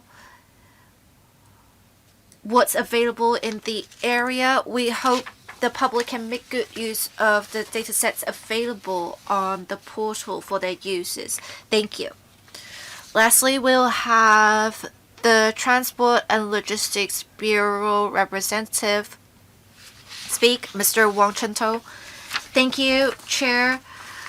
Under the leadership of the Deputy Financial Secretary, the Task Force on Promoting Development of Low-Altitude Economy has been working on different projects, including the Regulatory Sandbox project for low-altitude economy.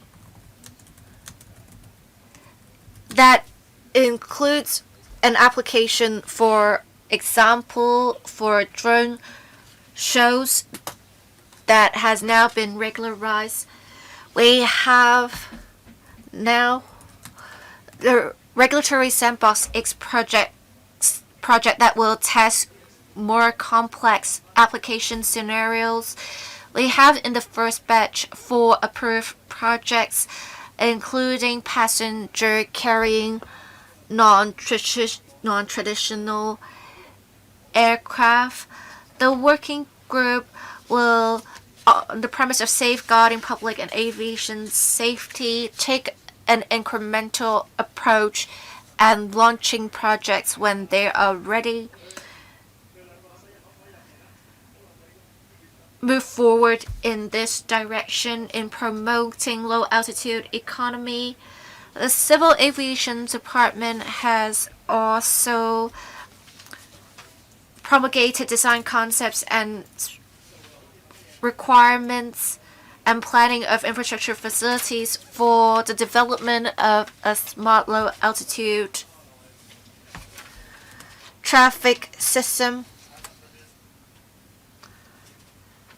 We want to strike a balance between developing space economy and protecting aviation and public safety. That's it from me. Thank you for the Representative's presentation. I will read out the order in which members are going to speak. Mr. Dennis Leung, Mr. Stephen Ho, Ms. Vivian Call, Ms. Judy Chan. I will assign a 4-minute time limit, questions and answers included. We have ample time today. Members may speak for a second round if they wish. Mr. Dennis Leung. Thank you, Chair. I heard some contents on development of low altitude economy. We will actually talk about this topic later today as well. I think the administration should have some ideas in mind, specifically relevant to the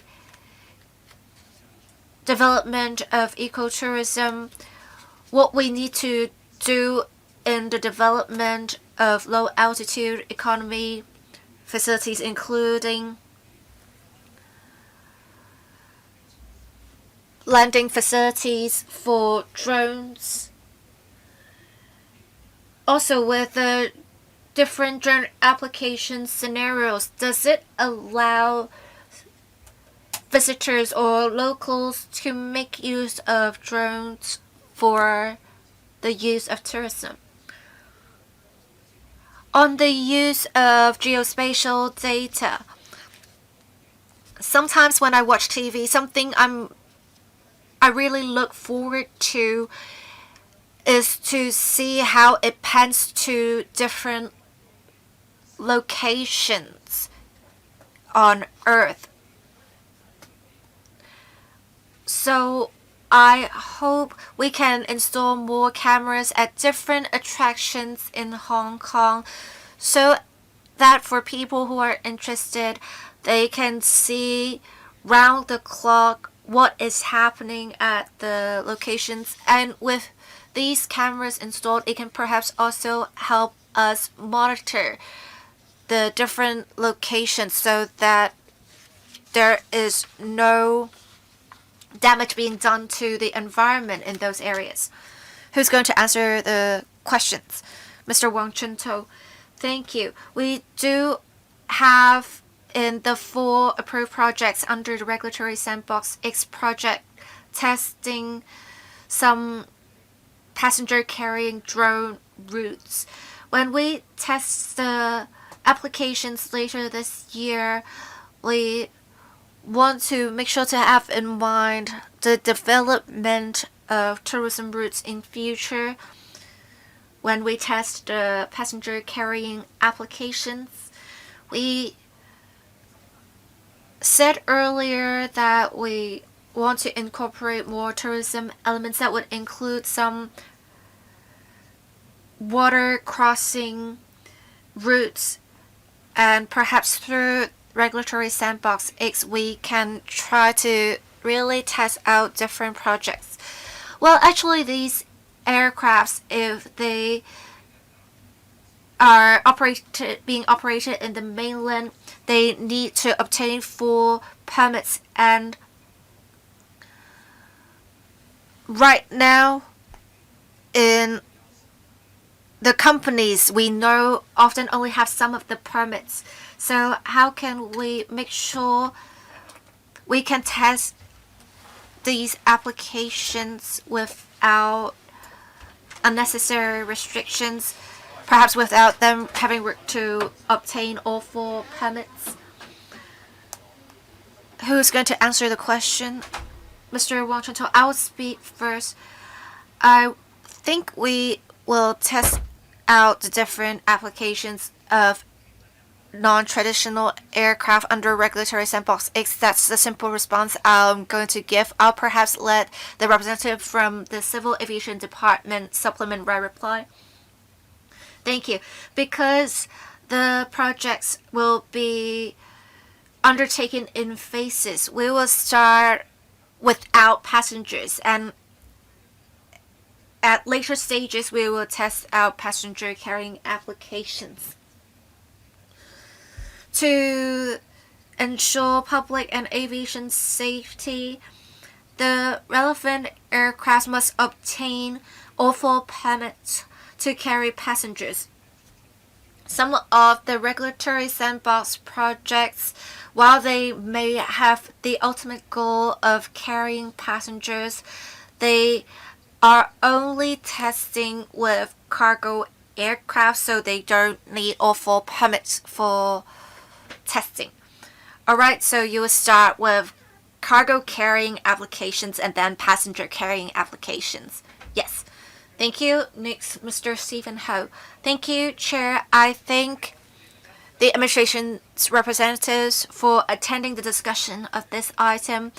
But, Chairman, I want to say we want to make sure we have good communication with the administration to make sure we can make good use of technology to enhance visitor experience. But the PowerPoint presentation focus on spatial economy and the use of spatial data as well as the sandbox projects. They talked about innovative applications of technology, but I don't think it is clear how it is helping with the development of tourism. In fact, another member asked me to ask this very question. Say, if one wants to go hiking, can we provide exoskeletons to those with mobility issues so that they can go hiking as well? All we need to do is to make sure there are such applications available and safety concerns are addressed. For example, for the Marine Department, can we have sightseeing submarines? I haven't really had the administration's representatives answer these questions that we asked before. And whom should we contact to ask these questions? Should it be the EEB or other departments? Electric vessels is also a technology we want to make use of, but we don't have a representative from the Marine Department here. We have vessels producing a great amount of pollution. The problem is we don't have a prevalent use of electric and new energy vessels. Do we have some sort of a development direction on the part of the administration in these areas? Thank you. Who's going to answer the questions? I can perhaps answer the questions. Ms. Eugenia Chung, we have some glass boats in Hoi Ha Wan. As for whether we can have such crystal cruises in other areas, it really depends on the geographical environments. We have some suggestions to have some crystal cruises in the vicinity of Sharp Island, but the problem is the waters are not that deep there. The bottom of the cruises may hit the coral reefs as a result. To answer the member's question, there is great potential to tap into with the use of crystal cruises, but it really depends whether there are environmental constraints in the areas. I am not sure if my understanding is correct. We need to talk about how we can make use of technologies for development of ecotourism. I agree, Chair. It's not just about crystal cruises. With diving boats, they also have propellers, but I think they're not allowed. Well, we don't even need the submarines. If we can have boats dragging boxes that allow people inside so they can see what is at the bottom of the sea, we can test these applications. Can we pilot such applications in certain parts of the waters so that we have different marine technologies applications in future? it's not just about whether we can use crystal cruises in certain areas. I think the member is quite correct in saying how we can make use of different technologies such as exoskeletons or other innovative technologies to be used in ecotourism to provide a more unique experience to visitors. And I think this is the direction we should take in our discussions. I hope that we can focus on this. Thank you. Well, she merely mentioned the glass-bottom vessel. Ms. Zhong, Chairman, our Bureau is not mainly responsible for tourism, but I heard what you have to say. Mr. Ho, who's going to take my question? Which Bureau?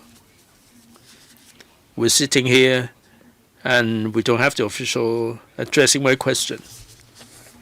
So is there a lack of communication with the officials so you don't understand our ideas?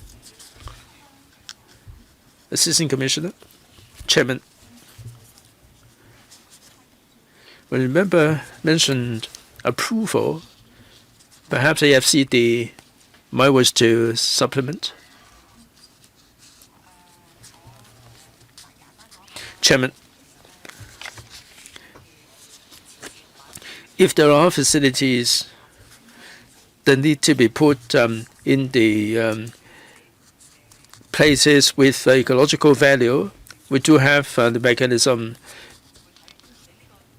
Our department would consider whether they would have any implications on the coral reef. If there are no implications, if it can pass the ecological impact assessment, then there must be a mechanism to handle this. Mr. Ho, I don't want to get bogged down on this. Now, I have to debate what ecological value means. Now, here in this committee, we're talking about the natural environment. The water body is also part of the ecology.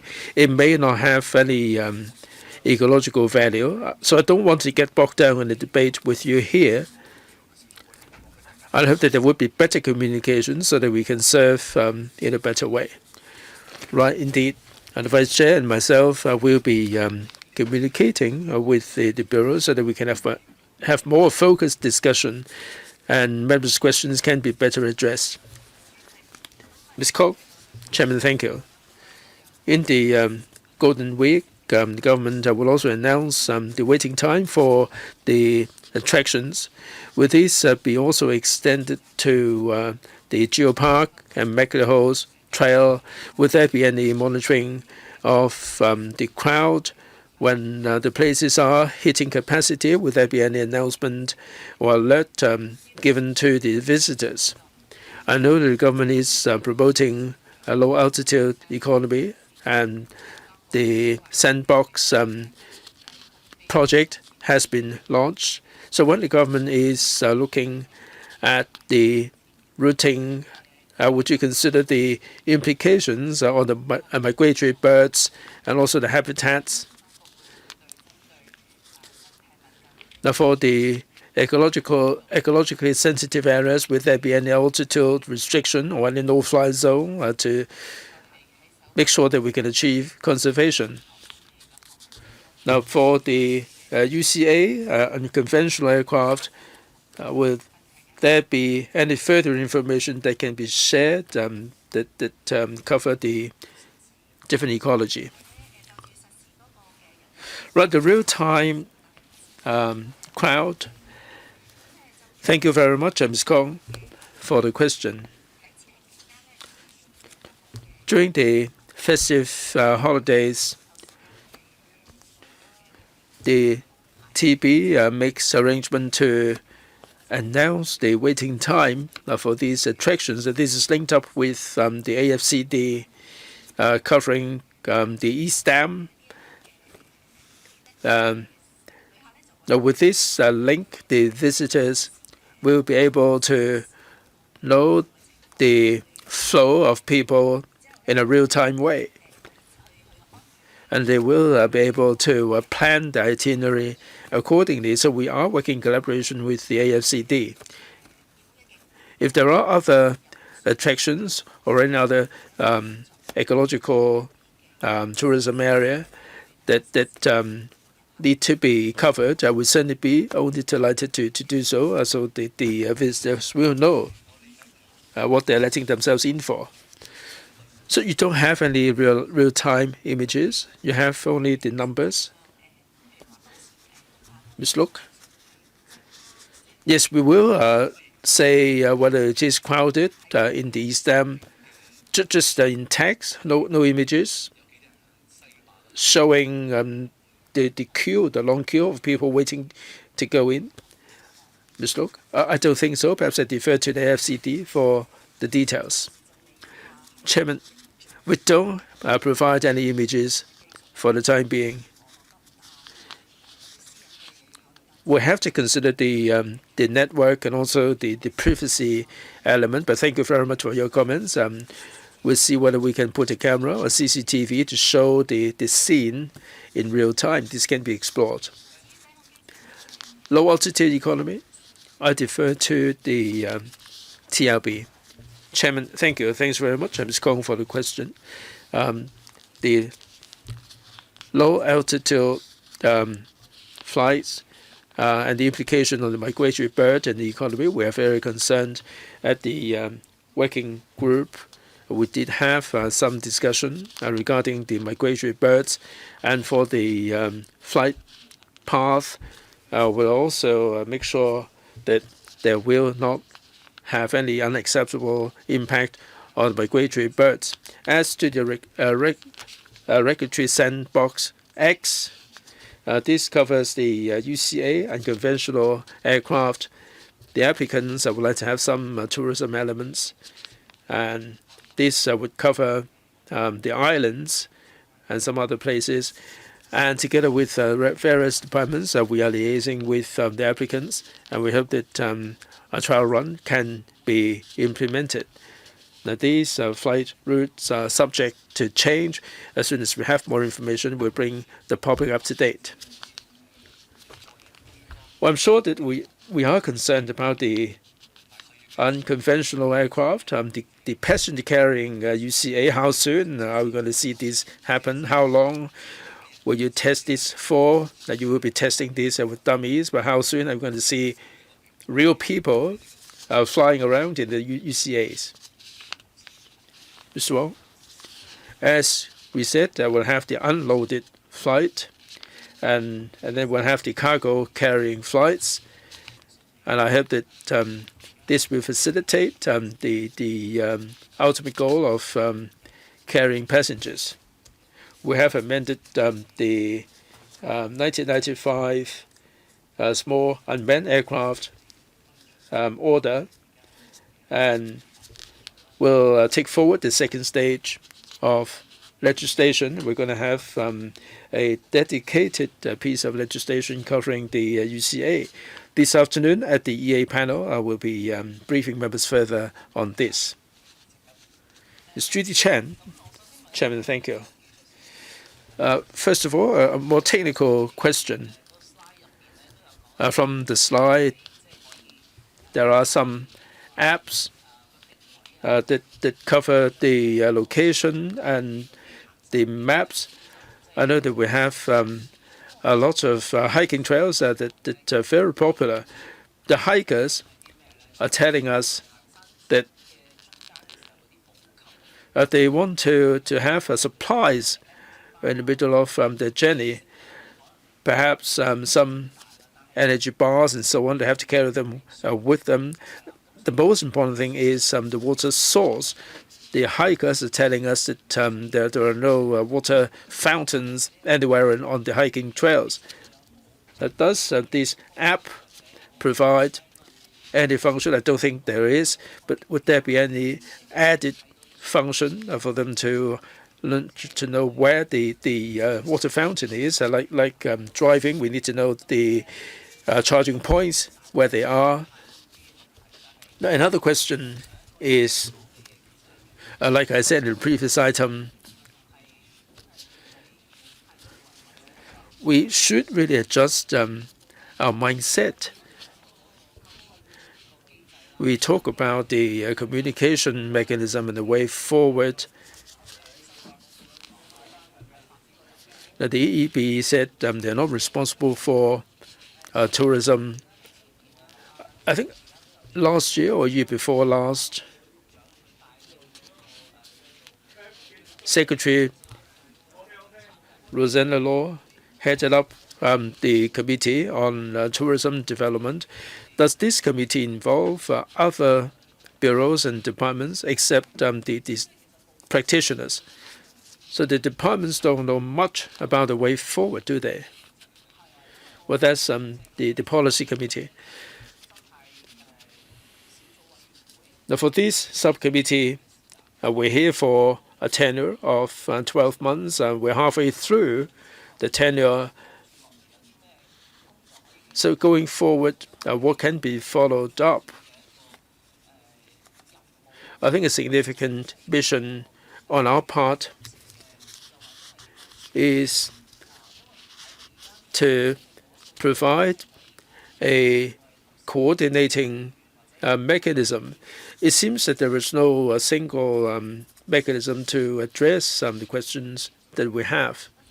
Assistant Commissioner, thanks very much, Ms. Chen, for the comments. First off, about coordination, the chairman said already that there is this policy committee which is headed up by our secretary, and we are liaising with the trade about the tourism policy. That there are no standing representatives from other bureaus and departments. But if the discussion involves other departments, we certainly issue the invitation. Like we did invite the Development Bureau to come along and brief us on the project. Certainly we will be inviting other bureaus where necessary. As to the water fountain, water points on the hiking trail, AFCD, well, there are no water fountains on the hiking trails, no supplies, no such idea, if I understand correctly. Yes, Chairman, increasingly we do provide the water fountains, the information is available on the portal. We welcome people to utilize the information. Perhaps at the AFCD website, we can make it clearer about the location. Ms. Chen, can you show the location in real time? You mean the water fountains?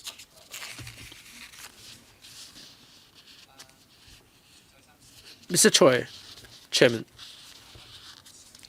The members mentioned the water fountains. We are really grateful to the AFCD for announcing all the different locations on the portal. Other than AFCD, the LCSD, Water Supplies Department, FEHD, they also share the water fountains on the portal. And the coders and the members of the public, indeed, can get hold of the data regarding the water fountains. Ms. Chen, well, that's really the issue. I need to look for them at different points. I can see from the app, Mr. Choi. Well, that's not an app. That's only a demo. Our office would like to come up with some demo projects to show how the data can be utilized. And if you search water fountains, you will be able to get all the data from various departments. So for the program developers, they would then be able to get hold of all the information. Ms. Chen, the government will not be developing the program. Mr. Choi, well, the government does have the program. Ms. Chen, you can expect a visitor coming to Hong Kong to be able to look for the information from the Lands Department. Well, Ms. Chen, They provide a very good portal, and the Spatial Data Office is providing the information, but there is no information made available to the hikers direct. Perhaps we can have some more discussion on this issue. 我哋會 All right, perhaps I'll see if I should speak for the second round. Miss Elizabeth Quat. Thank you, Chair. I want to follow up on what Ms. Judy Chan said. We already have such data on the CSDI portal, and the AFCD has a hiking app. We can just obtain such data of water dispensers and have them available on the app. Why didn't the AFCD do this? Because it is not difficult at all. Perhaps I'll stop here for them to answer this question first. Well, the app focuses on hiking safety, hiking routes, I believe. Well, we have hiking route information available on the Enjoy Hiking website. Who maintains the Enjoy Hiking website? It is managed by the AFCD. We will consider putting information relating to water dispensers on the Enjoy Hiking website. All right, I guess that answers Miss Judy Chan's question. We can have the Enjoy Hiking website provide the locations of water dispensers because we have such data available. It's just that no one is using it. Chair, I have other questions. So the topic is about harnessing technology for ecotourism development, and we should make good use of low altitude economy to develop ecotourism. We have some pilot projects making use of the larger unmanned aircrafts. I want to ask how we can specifically use such aircrafts for ecotourism. We talked about many times in the council how we have a beautiful coastline, we have the geopark, we have rich natural resources. Have you considered perhaps drone routes covering these locations? At least we should cover the geopark. If you don't have such plans, I don't think you are answering to us in terms of development of ecotourism. You need to talk about what routes you want to develop and where the drones can land. If they don't think about these, again, they are not answering to us in relation to development of ecotourism. Who's going to answer the relevant questions? Mr. Wang Chuntou. Thank you, Chair. Thank you, Member, for the questions. As said, we have 4 projects under the Regulatory Sandbox X projects. As for whether the routes tested would cover, say, the ecological parks, let me first say this. We will select locations of lower risk to prove the feasibility of the applications before we expand the routes. So at the first stage, we have not really tested such applications on ecotourism routes. But in future, if the applications prove to be feasible, we will extend them to different settings for tourism, for ecotourism specifically in the geopark, etc. As for whether we have ancillary facilities, in the PowerPoint presentation, we did talk about infrastructure facilities such as vertiports. We think it's very important to put in place infrastructure. If we are to develop ecotourism, we have to plan the routes in advance and make sure we put in place at specific locations the vertiports. Chair, we really need to move quickly. We are making good use of the sandbox project to test the aircrafts and perhaps identify any technical issue. At the same time, though, we also need to prepare in advance, having in mind different locations and attractions we have, such as the geopark, as well as other ecological attractions in designing potential routes. We need to spend time to test the safety of the applications, and then we have to draft up laws, and then we need to test also the passenger carrying applications before official operation. I think how we can make good use of the time now is to have in mind what routes we're going to test in future, and then we can test the different routes and vertiport locations, and then we can draft up relevant laws, and by 2028 we can already start operating the ecotourism routes. If you do this later, that would mean time on top of the 3 years. So can we do this instead? As Ms. Quart said, she is basically asking for a timetable when we can realize passenger carrying drone tourism or unmanned aircraft tourism. We want the administration to consider how under sandbox projects, while we're testing the different applications, at the same time we can be planning for ecotourism routes.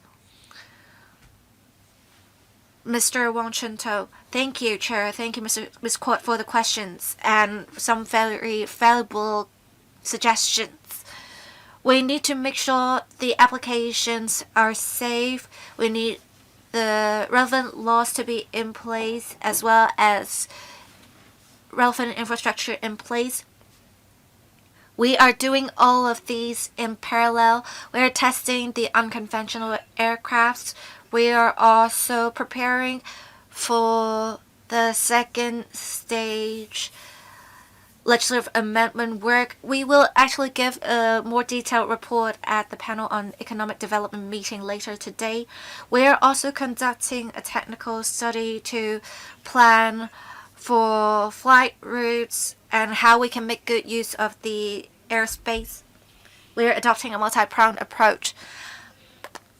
I understand they're doing these different things, Chair, but because we are talking about development of ecotourism today, I want to know in terms of planning for infrastructure if they have in mind future developments in ecotourism, and have they been talking to another bureau about locations for vertiports. We actually did some of such work before. It was very difficult. Say if we want to have people going to the geopark, where can the vertiport be placed? I don't think we even have a suggestion right now. You need to consider the flow of people, vehicles, whether there is adequate power for the vertiport. Do you have some sort of coordination to test out different vertiports? Ms. Elizabeth Court may remember there are 3 locations for consideration: Shuttlecock, Yanqiao Tong, as well as Geopark, perhaps even South Lantau also. Yes, we've been talking about these for 2 years. Well, any response from the administration? Thank you, Chair. Thank you, Ms. Court. As Ms. Court said, it is very important to think about also vertiports in terms of airspace. Under Regulatory Sandbox X, government departments are working hard with applicants to test vertiports for their unconventional aircrafts. We have also been conducting studies on relevant infrastructure for ecotourism and other areas. We do understand it is important to have vertiports and other infrastructural facilities in place. We'll make sure to convey the members' views to other government departments. And if we have identified appropriate locations for vertiports for unmanned aircraft, we can perhaps discuss those. I think members are concerned about who will be coordinating the efforts in planning. Is it a Transportation and Logistics Bureau, the Environment and Ecology Bureau, or the Development Bureau? Who is going to take the lead? Which applications, which settings will we be testing first? Which government department has to say in that? Well, with the overall development of low altitude economy, we have the working force led by the Deputy Financial Secretary providing overall coordination. But I would say individual government bureaus and departments will work on the different areas. I don't think they are answering my question. Let's be to the point. We have been talking about development of ecotourism for about 2 years now. Who will be taking the lead in coordinating planning of ecotourism routes? You said after the meeting you would review our suggestions today. Who will be convening the meeting of different departments' representatives to talk about this after the meeting? Mr. Wang Chunto. Thank you, Chair. Thank you, Member, for the question. With the issue of vertiports, it's not just about development of ecotourism. We're just talking about development of ecotourism today. Well, it involves different locations, users, as well as airspace. It also must be safe. There have to be ancillary facilities on land that would involve government departments and other organizations. I think we understand, but then we should be point blank. When we're using technology to develop ecological tourism from the perspective of development of low altitude economy, who will be coordinating the efforts? Mr. Wang Chunto. For the overall development of low altitude economy, as I said earlier, we have a high level working group on development low altitude economy, but the different policy bureaus will focus on their work in their specific areas. Chair, they haven't answered my question. We are just talking about for the tourism routes, who will be taking the lead in planning for such routes. We have been talking about this for 2 years. They haven't started collaborating on this. I want to ask about what the mechanism is. I'm not trying to make it difficult for those who are here today. I just want to ask who will be implementing these routes specifically. We shouldn't be going round and round. After a year of meetings within the subcommittee, we can perhaps follow up on this later. Well, do we have to have a meeting with the Deputy Financial Secretary after all? Well, I guess we can just talk about this after the meeting. Mr. Stephen Ho, Deputy Chairman. Thank you, Chair. If we go to the Deputy Financial Secretary, there will be a focus on low altitude economy. We are focusing ecology plus tourism. We shouldn't really shift the focus. I'll perhaps let the chairman handle this after the meeting. I think our expectations have fallen short so far.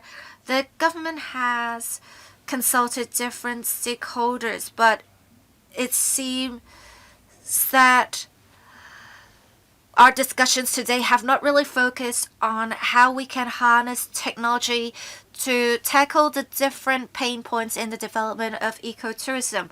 If we don't even know where the issues lie and the government is just telling us how we can develop low altitude economy and make good use of spatial data, it does not resolve the short-term problems. They may have medium to long-term solutions, but in the short term, say in next year, what we're doing, I don't think there are specific measures for that. I think when answering our questions, the administration should provide for both short, medium, and long-term solutions. You also need to talk about the high-risk, low-risk issues. If we have high-risk issues, we need to make sure to coordinate that and to address these problems for the benefit of the public. You can talk more about what short-term measures you have. And sometimes with the administration's decisions, there are different factors for consideration for the planning of routes. But we should have a goal. When are we going to select the 3 locations for testing? Do we need to include this in the city's first 5-year plan in the area of ecology? You need to say what you're doing to move towards this target. It has been 2 years of discussions, and you can't really tell us something concrete today. Why don't you tell us about your timeline and when you're planning to achieve the target? Then we'll know what the administration's plans are.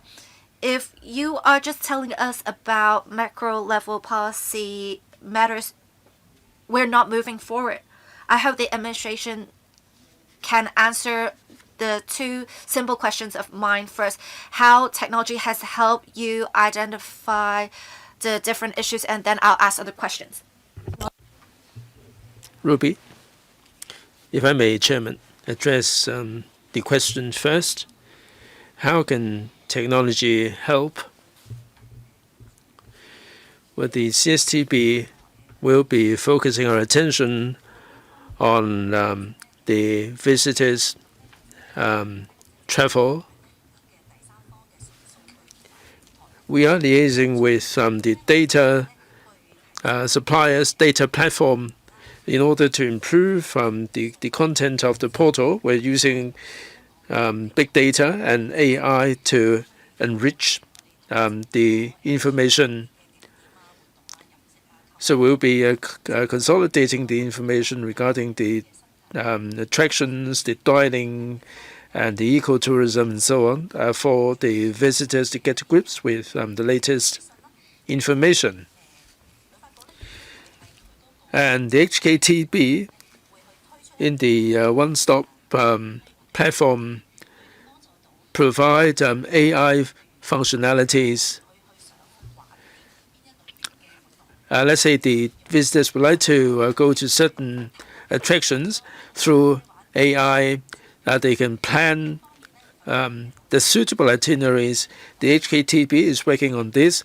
Hopefully, within this year, progressively, we'll be rolling this out to facilitate the visitors.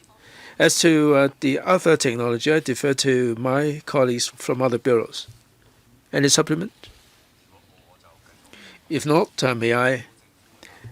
I heard from the administration the software, the emphasis on software. What about hardware? Well, there is a question about the supplies. Can technology be of assistance? Chairman, I get my questions in one by one. The platform, would there be any hardware?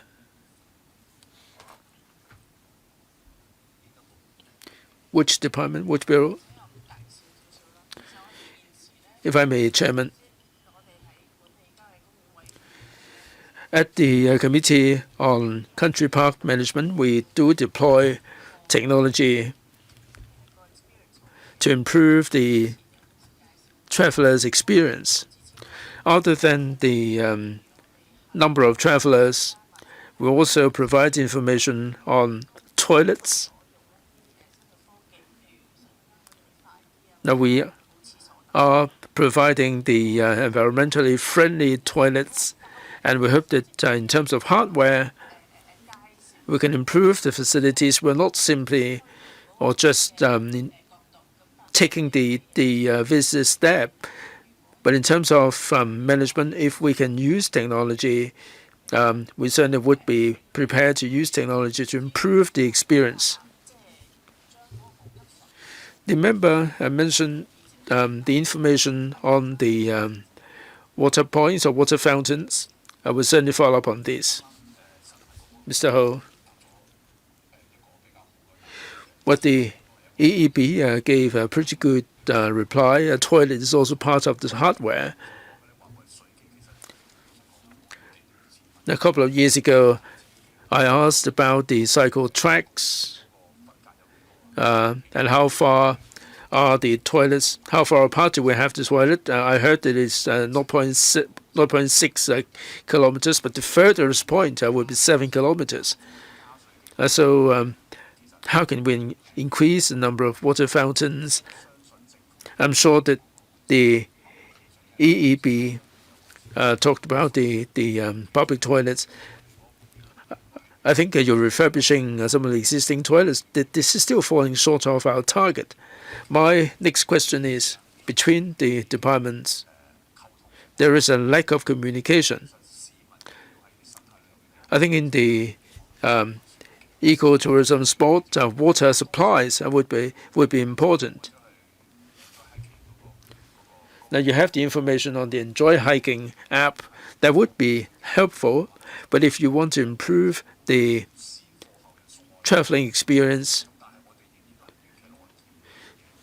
the delivery of takeaway can also be one of them. That is delivery by drones. I cannot see anything like that. That we have to have a long-term picture. I think the administration should find out more from the trade about what kind of services they want to provide. And the government can formulate some plans or some roadmap with a clear timeline for these to materialize. Well, this is something that we'd like to see happen. Thank you. Right. It's about time to bring the meeting to an end. Perhaps Ms. Kwok, 2 minutes before I get my final words in. Well, thanks very much, Vice Chair, for the comments. We'll certainly bring back the comments for consideration and see how we can harness technology to meet the demand and to provide more assistance in the development of ecotourism.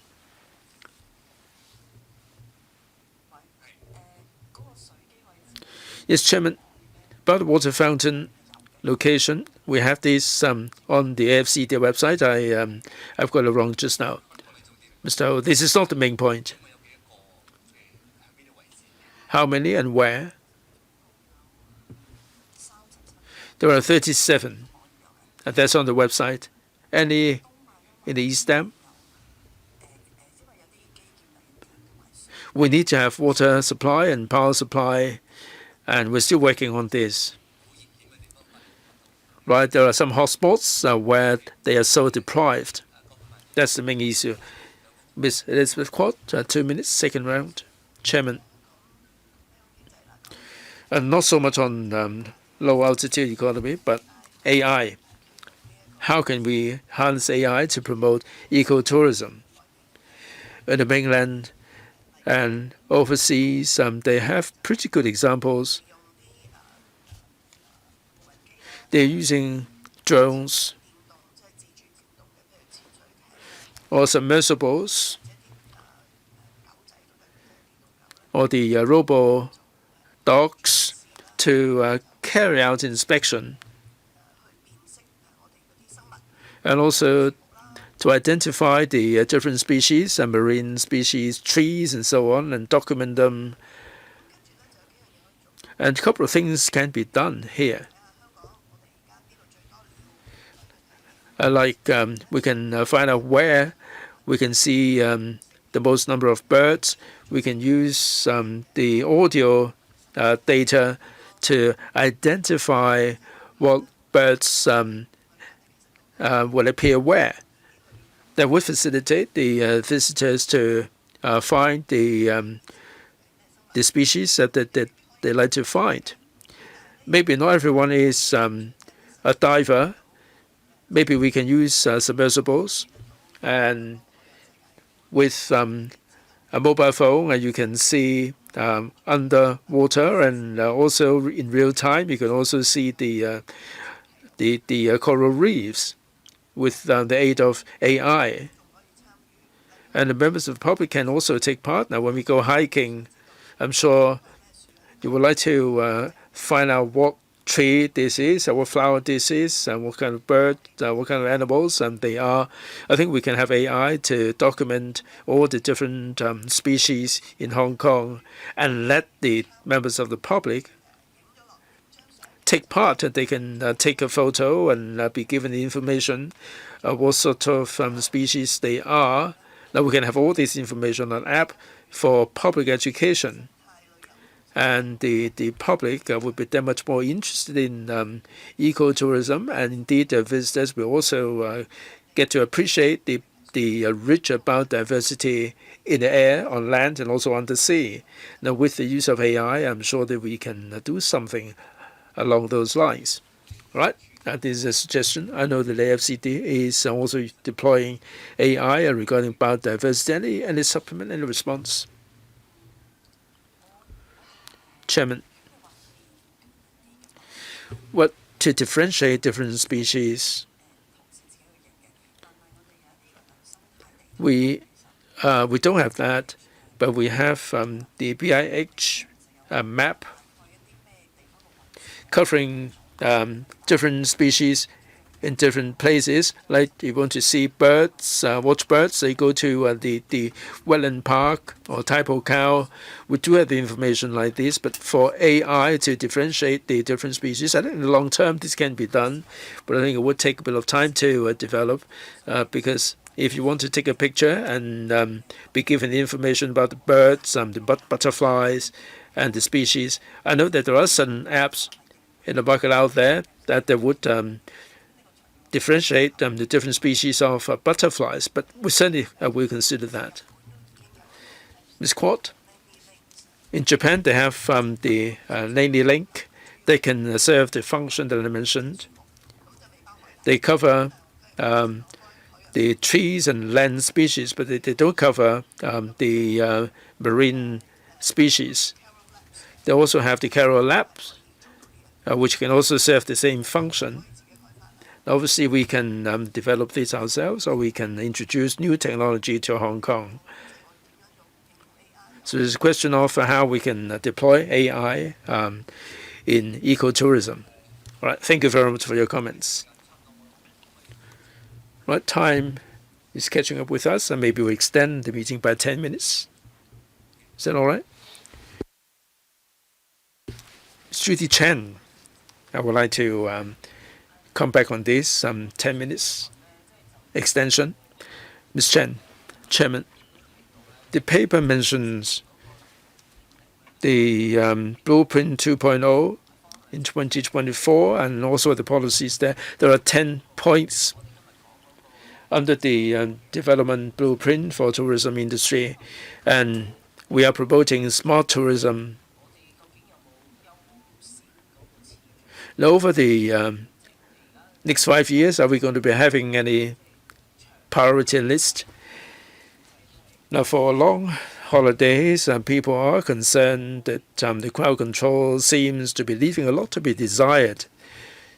Are we able to do a better job there? For the 10 points, one of them is to optimize the tourism data and analytics. Now, this is something good.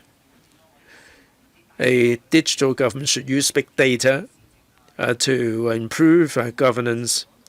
So back-end analytics, how detailed is it, in which department is responsible for that? Thank you for your question about the Blueprint 2.0, the working directions. Different departments are taking forward work in the specific areas. And regularly, we would review the progress of the work in different areas. There is no priority, so to speak. We're just taking forward the specific work. As for crowd control, we actually had meetings among departments about, for example, e-stamp to see how we can alleviate traffic and monitor the situation in the area. We have also enhanced transportation and crowd control.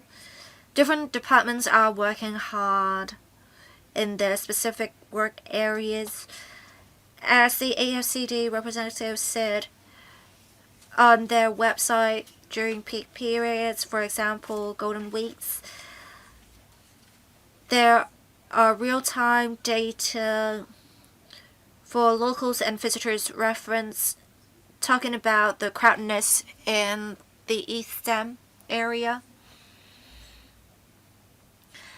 About data sharing and analysis, as a Development Bureau representative said in his presentation of the CSDI portal, we have a lot of good data on the portal. It is also the government-specific portal for collection of data. The Tourism Board is also working with some third-party platforms to make good use of their platforms to disseminate information about tourism. We hope in future visitors can make good use of the platforms and according to their preferences, the AI agents on the platforms can help them plan their itineraries and routes. They can be recommended attractions, restaurants, and offers. We have platforms that can help travelers plan their itineraries, and we hope to implement such features as soon as possible. Chair, I only have a brief follow-up, and it's just a comment. I don't need a response. If they have such useful data, they should not only be using it themselves, they should share it with the tourism sector. Thank you. Thank you. I have a brief follow-up as well. As Ms. Judy Chan asked, we have a smart tourism working group to promote smart tourism.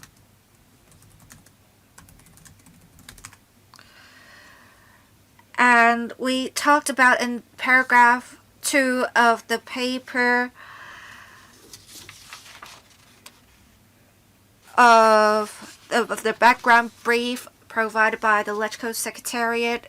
It is an important part of the directions we're taking to develop tourism. So what are we doing specifically on this? Who's going to answer the question? Yes, Assistant Commissioner. I can provide a brief response first. The working group on smart tourism has completed its work. They have discussed and promulgated some measures to promote development of smart tourism, and the specific measures have been included in the Tourism Blueprint 2.0. So we will follow up on the measures in accordance with the blueprint. The work of the working group has already been completed. Well, since the working group has completed its work, how can we implement the measures? Well, the Tourism Commission will continue to implement the measures and monitor the progress of implementation. It will liaise with different bureaus and departments to follow up on progress in different work areas. Alright, I only found out just now that the working group has completed its work. So basically, they have suggested some measures. You have included them in Blueprint 2.0, and the working group has completed its work. Can we have some sort of structure that can continue to follow on its work? Otherwise, we would just forget about this. We need to make sure to monitor the implementation of different measures under Blueprint 2.0. We also have the head of Spatial Office from the Development Bureau here today. I think the project has been doing well. We also have some specific information about Blue and Green Recreation, Tourism, and Conservation Circle. The information is very useful. You can see how much the elevation is for some hiking trails. The hiking trails are started, but it may be too abstract for people to understand the difficulty of the trails. I therefore think the portal is very useful. We no longer have the working group on smart tourism. So whether it's the Tourism Commission or the AFCD, how can we make good use of such information and data so that for locals, hikers, and visitors alike, they can be safe in their ecotourism itineraries, to make sure we minimize the chance of them needing rescue services? Can we have cross-departmental coordination to rationalize such data and promote the use of such data by the private sector? We have a lot of hiking apps, but I don't think they are making use of the very good data on the data portal. You have comprehensive data and much visual information.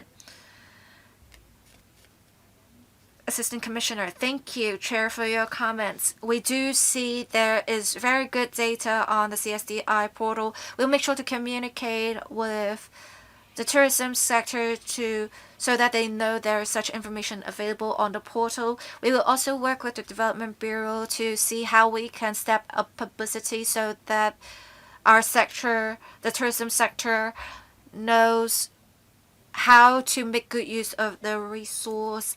Perhaps we can have the Development Bureau's officers provide some sort of training to them to see how they can make good use of the portal. We will explore with the Development Bureau to see how we can collaborate on this.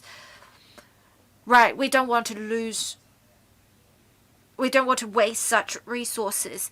I also want to say this. We have gone on a visit to the mainland along with Miss Elizabeth Court, and we saw that hiking trails are indeed quite popular, and the four trails in Hong Kong are also very popular among hikers during peak hiking season. Can the AFCD have drone inspection so that we can know in real time how crowded it is on the trails, and we can perhaps have announcements made to remind those who are performing dangerous acts to refrain from doing them? Who's going to answer the relevant questions? Yes, AFCD representative. We are already piloting certain drone applications. We have announcements made by the drones at the observation deck on the East Dam to remind people to be safe as well as to monitor the crowds. We also have drones conduct inspections to look at the different facilities to see if they are damaged. We will continue to move along this direction. You should try to promote the use of drones, and it should also alleviate the problem of manpower shortage. We can make use of technology for that purpose. We have had in-depth discussions on the two topics discussed today. I think members have a consensus that the administration should improve interdepartmental coordination, whether it's about development of coastal and island tourism or development of ecotourism in general. The administration should also have short, medium, and long-term measures.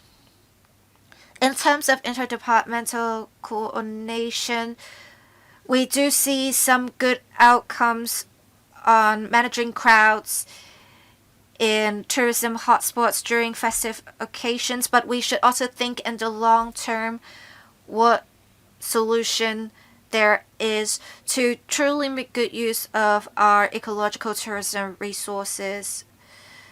And this is the vision of this subcommittee, to work with the government on this. I thank public officers for attending the discussion of this item, as well as members for attending today's meeting.